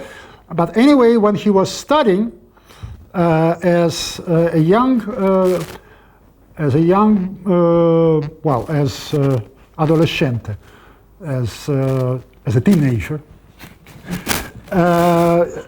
He was uncertain whether he should go into mathematics or linguistics. Okay, for a number of years he couldn't decide. Actually, at some point I wanted to become a linguist myself in comparative linguistics, so I studied all Germanic languages at that point, but it was many, many years ago, so I forgot most of that. But at that time I could read the 13th century text in German or something.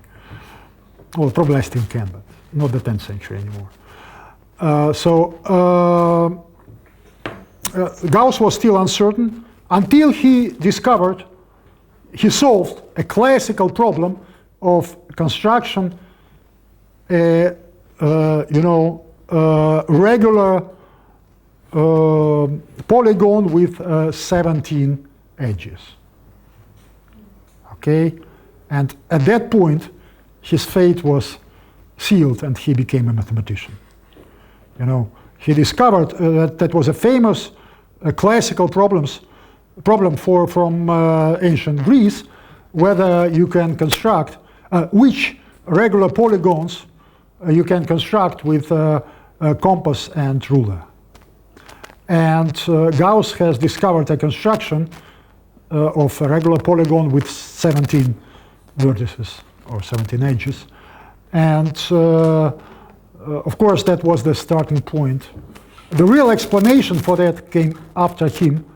That was the starting point for the 19th century mathematics, because this is really one of the this discovery. You cannot do it with the Greek methods, or it's not an elementary thing.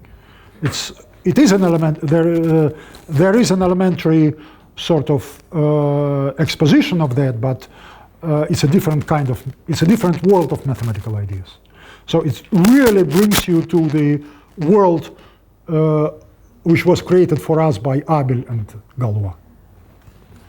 Okay, so division of the circle. Then theory of surfaces. Curvature, and I don't know. I think part of it will be in your general geometry course, but I think it still hasn't been. So were you exposed to the, geometry of surfaces? Yeah. Gauss curvature, Bonnet formula, and things like that? No? Okay. And this is still Gauss, harmonic analysis. But I'm not obliging actually that I will follow this order and that I will cover all the subjects. Okay, then of course this is one thing that I'm certainly I was going to tell you is the prime numbers and arithmetic progressions. So Dirichlet theorem. Theorem on prime numbers and arithmetic progressions, Dirichlet L series and so on. This is one crucial thing, because it's really one of the most fundamental tools in number theory since then. Okay, then a survey. So I would like to prove you this theorem, because when I was a student, everyone told me that this is a difficult theorem and it's you cannot really understand its proof. Actually, I looked at that and it takes like 2 pages once you know some minimal complex, some minimal theory of complex functions, some sort of basics, So it's really beautiful and I think accessible. Then 7, theory of algebraic equations.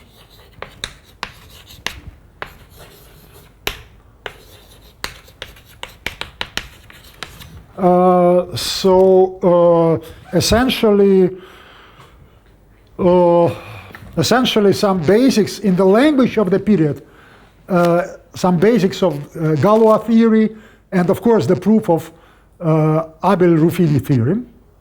Okay, why a general equation? Again, it's very elementary. It's really, this is really half a page if you know symmetric polynomials. It's really half a page. So theory of algebraic equations. Then complex function theory. So as I said, I will probably state to you some results which I need before, and then maybe skip that at all, if by that time Sergei Vitalyevich will tell you, oh no, right. He told me that he will actually cover the necessary things. He will prove the necessary things in the next semester, in the fourth semester, not this semester, next semester. So I don't know what to do. Probably I'll just state them and then say that, okay, now wait for the... we use these results and then they will be proven in the fourth semester, the course, the analysis course. So complex functions, like entire functions. Also, we will need some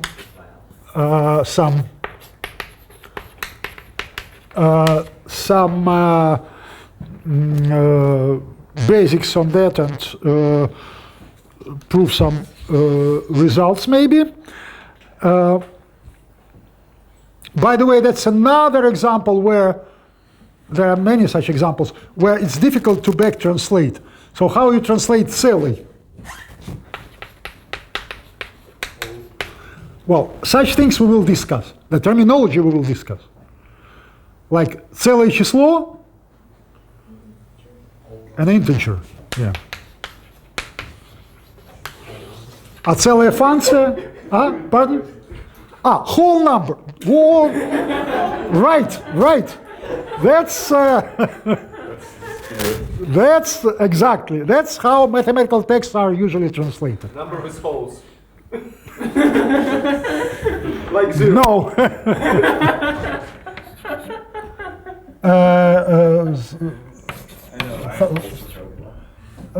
Like that or what? Not whole. Thank you. It was a joke. Yeah. But just a second. Excuse me. Игорь, у меня лекция. Okay, so then, yeah, that's exactly, but that's another example where it's very easy to make a mistake because it's not integer function, it's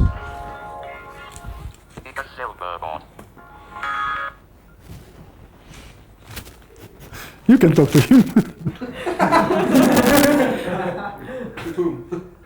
In English? Oh, yes. In English, well, in German and English, he knows how to count down, and now he's learning Chinese, says Werner von Braun. Do you know that? Oh, that's another. Well, I suggested that, I think, in one of my courses. That's another thing we should include in the in the curriculum and make it obligatory for everyone, for every mathematician, are the songs of Tom Lehrer. Do you know who Tom Lehrer is? Have you heard his song? No? Oh, Tom Lehrer for Americans is like Vysotsky for Russians. I mean, it's really sort of a thing. That one of his songs was very popular at one of the all Russian Olympiads. About Nikolai Vavilov. Was his name? Yes. Oh yeah. That we should make. That we should include in the exams. Absolutely, yes. That if you really there are. Lawrence Stern is the source to study English, and of course Tom Lehrer is the source to study American. Yes, one of the sources. But of course, another source to really understand English, when in all of its implications, is to read limericks. Maybe I won't be able to cite most of them in the class because they are mostly not strictly politically correct. So even for a Russian class. In America, of course, I wouldn't say even much of what I was saying here, but I think most of the limericks would be too much even here. But if you do it outside of the class, I would that would make you would sort of be a great how you call it, teaching aid. So after you understand limericks, you understand everything in English. If you've read Lawrence Stern and if you understand limericks, then there is nothing you do not understand, essentially, apart from the Glasgow taxi drivers. But that's phonetics. That's not. If they would write it, then. So Riemann surfaces.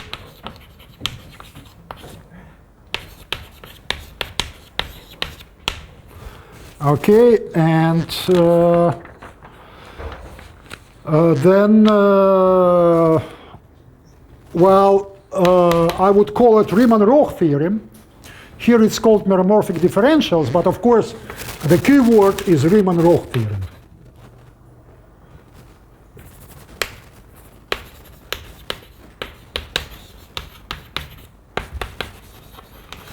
That's another one of the great classical theorems, one of the great 19th century theorems, which was generalized repeatedly, used and then generalized repeatedly in the 20th century. The Riemann-Roch theorem is really one of the key results, which was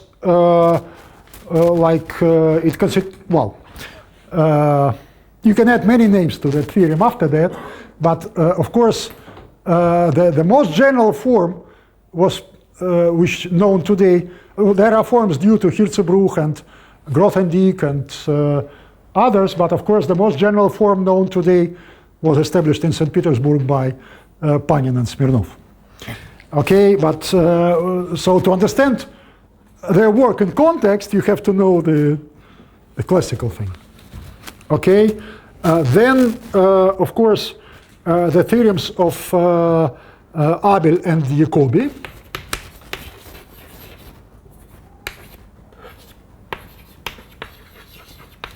Okay, elliptic functions. Of course, historical elliptic functions should come sort of here, but actually you cannot discuss them before you discuss something like that. So elliptic functions. Okay, then Riemannian geometry. So we have just cited Tom Lehrer. Yeah. So yeah, once more. Has everyone read Tom Lehrer? No. No. Okay. Tom Lehrer was a mathematician actually. His first, field of interest was number theory. But then he switched and he became an amazing, how you call it? In Russian we call it Bard. A person who composes, like Bob Dylan or, but science-based. He's an author of songs which refer to to Lobachevsky geometry, or counting base 8. Base 8 is the same as base 10 if you like two fingers. Yeah. And so in German and English, he knows how to count down. And he is learning Chinese, says Werner von Braun. Because counting down was invented in a German science fiction film. I forgot that film, but that's easy to find. So it was first used in the science fiction film. Counting down count. Okay, so 14, Riemannian geometry.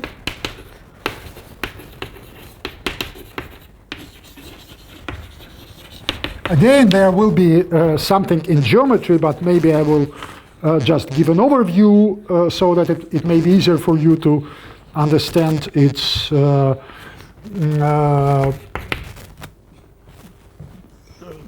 more formal and systematic exposition afterwards. And then asymptotic law of distribution of primes.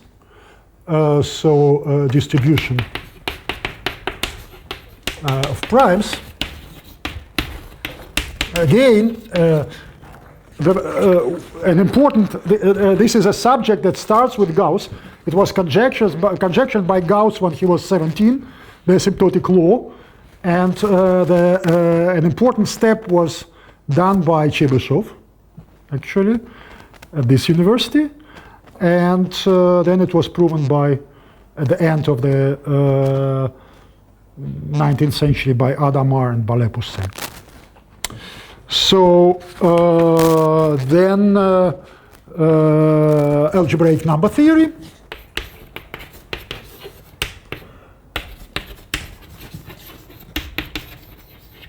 So the work of Kummer. It's another subject which grew up from attempts to solve, Fermat, to prove Fermat's last theorem, at the time immediately succeeding Gauss, and Dedekind's theory of ideals, Dedekind's theory of ideals.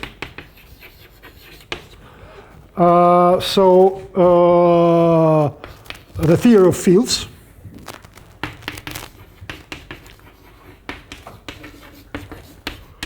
So that's the work closer to the end of the 19th century, the work of Dedekind, Kronecker, and Steinitz. So I will mention part of that work I covered in the general course, but I will maybe mention different aspects like the structure of the group of units, Dirichlet theorem, like Dedekind zeta function and other things. And then at some points I plan to tell you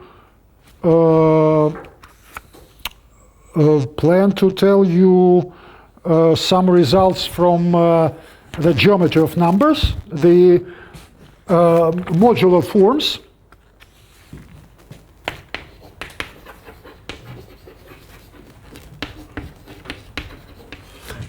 geometry of numbers,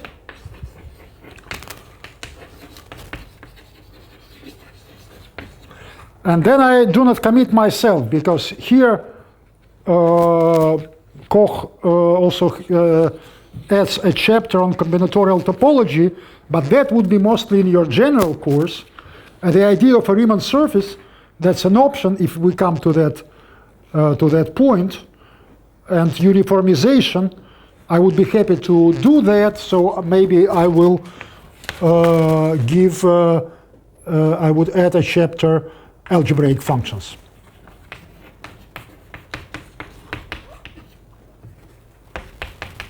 So this is an approximate list of subjects which I would like to cover. Maybe you can propose some more things, but I do not commit myself that I follow this book strictly. I do not commit myself that I'll do that in this order, and that I will be able to cover all of these subjects. But at least I would like to tell you like a dozen, maybe non-trivial proofs, maybe not with all details, but just this, due to the sort of fact that this course is of unusual nature, it will have, how you call it, popular science sort of nature.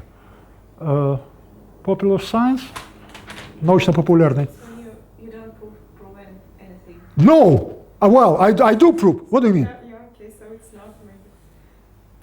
What do you mean? No, it's, you think that научно-популярный is without proofs at all? Well, this is what you are saying is that what Hawking has written in his book. Hawking has a wonderful book which is called I quoted that maybe. A wonderful book which is called The Brief History of Time. There is a shorter version which is called A Very Brief History of Time. So the Brief History of Time, I quote that for the definition of spinners, actually. But it starts with the following sort of observation, that when they were discussing this book with the publisher, the editor said that each formula which you put in the book cuts the number of sales by a factor of 2. So if there is one formula, then you sell twice less copies than you would without of a book without formulas. So if there are 2 formulas, you sell sort of 4 times less such books and so on. So no, not that far. No. Popular science, I don't know whether that's the correct translation. In Italian, I would say divulgazione. Divulgazione in English is profanation of science, yes, more or less. But it doesn't sound right for the Russian ear. I don't know. It's not quite. Again, it's not going that far, you know. Maybe, but in this direction, but not that far. It's not profanazzo, it's real mathematics, but real mathematics, which I try to explain, maybe omitting technical details, but sort of pushing to the, to the front the historical context, the development of ideas, and then sort of, what's used in the proof, why it works, rather than maybe inequalities inside. But inequalities inside you will sort of learn in your listochki anyway. Now you translate how we say listochki. No idea. Well, very long quizzes. Yeah. Task sheets. How? What? What was that?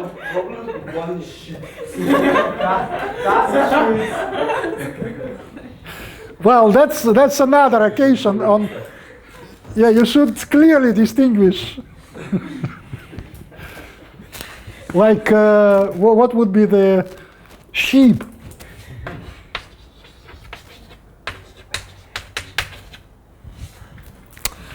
You should clearly distinguish these vowels. That's in some cases it's fundamental.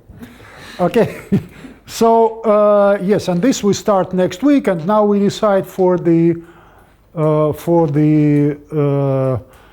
what our plans for the next week and how we organize our classes, because so far I couldn't figure out from the schedule what was the plan, whether it was 2 classes today and then another one on Monday, but I haven't committed myself to that.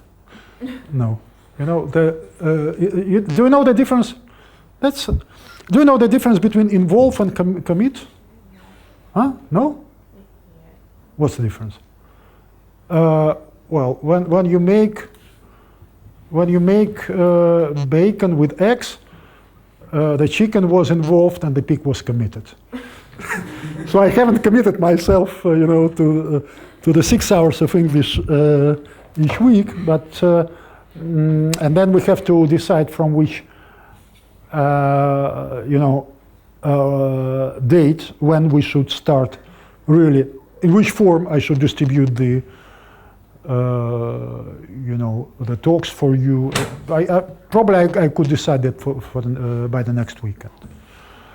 Okay, and I could proceed as long as you are prepared to listen to me, but probably that would be the natural point to stop, because after that I would like to start to sketch to explain the position of the 19th century mathematics, and then start with explaining some of the ideas by Gauss and give you really some details and some proofs. But you say it's not popular science. In Russian, научно-популярный is, I don't know. Well, okay, anyway. Any popular science book that I've read, there wasn't any proofs actually. You read wrong books. Yeah, maybe. Oh, yeah, but actually, well, that depends. In English, I would probably say, that's the right word. I would say expository. Of expository nature. Okay? That's not popular science. Okay, expository. Okay, so that's natural point to stop here. Thank you very much.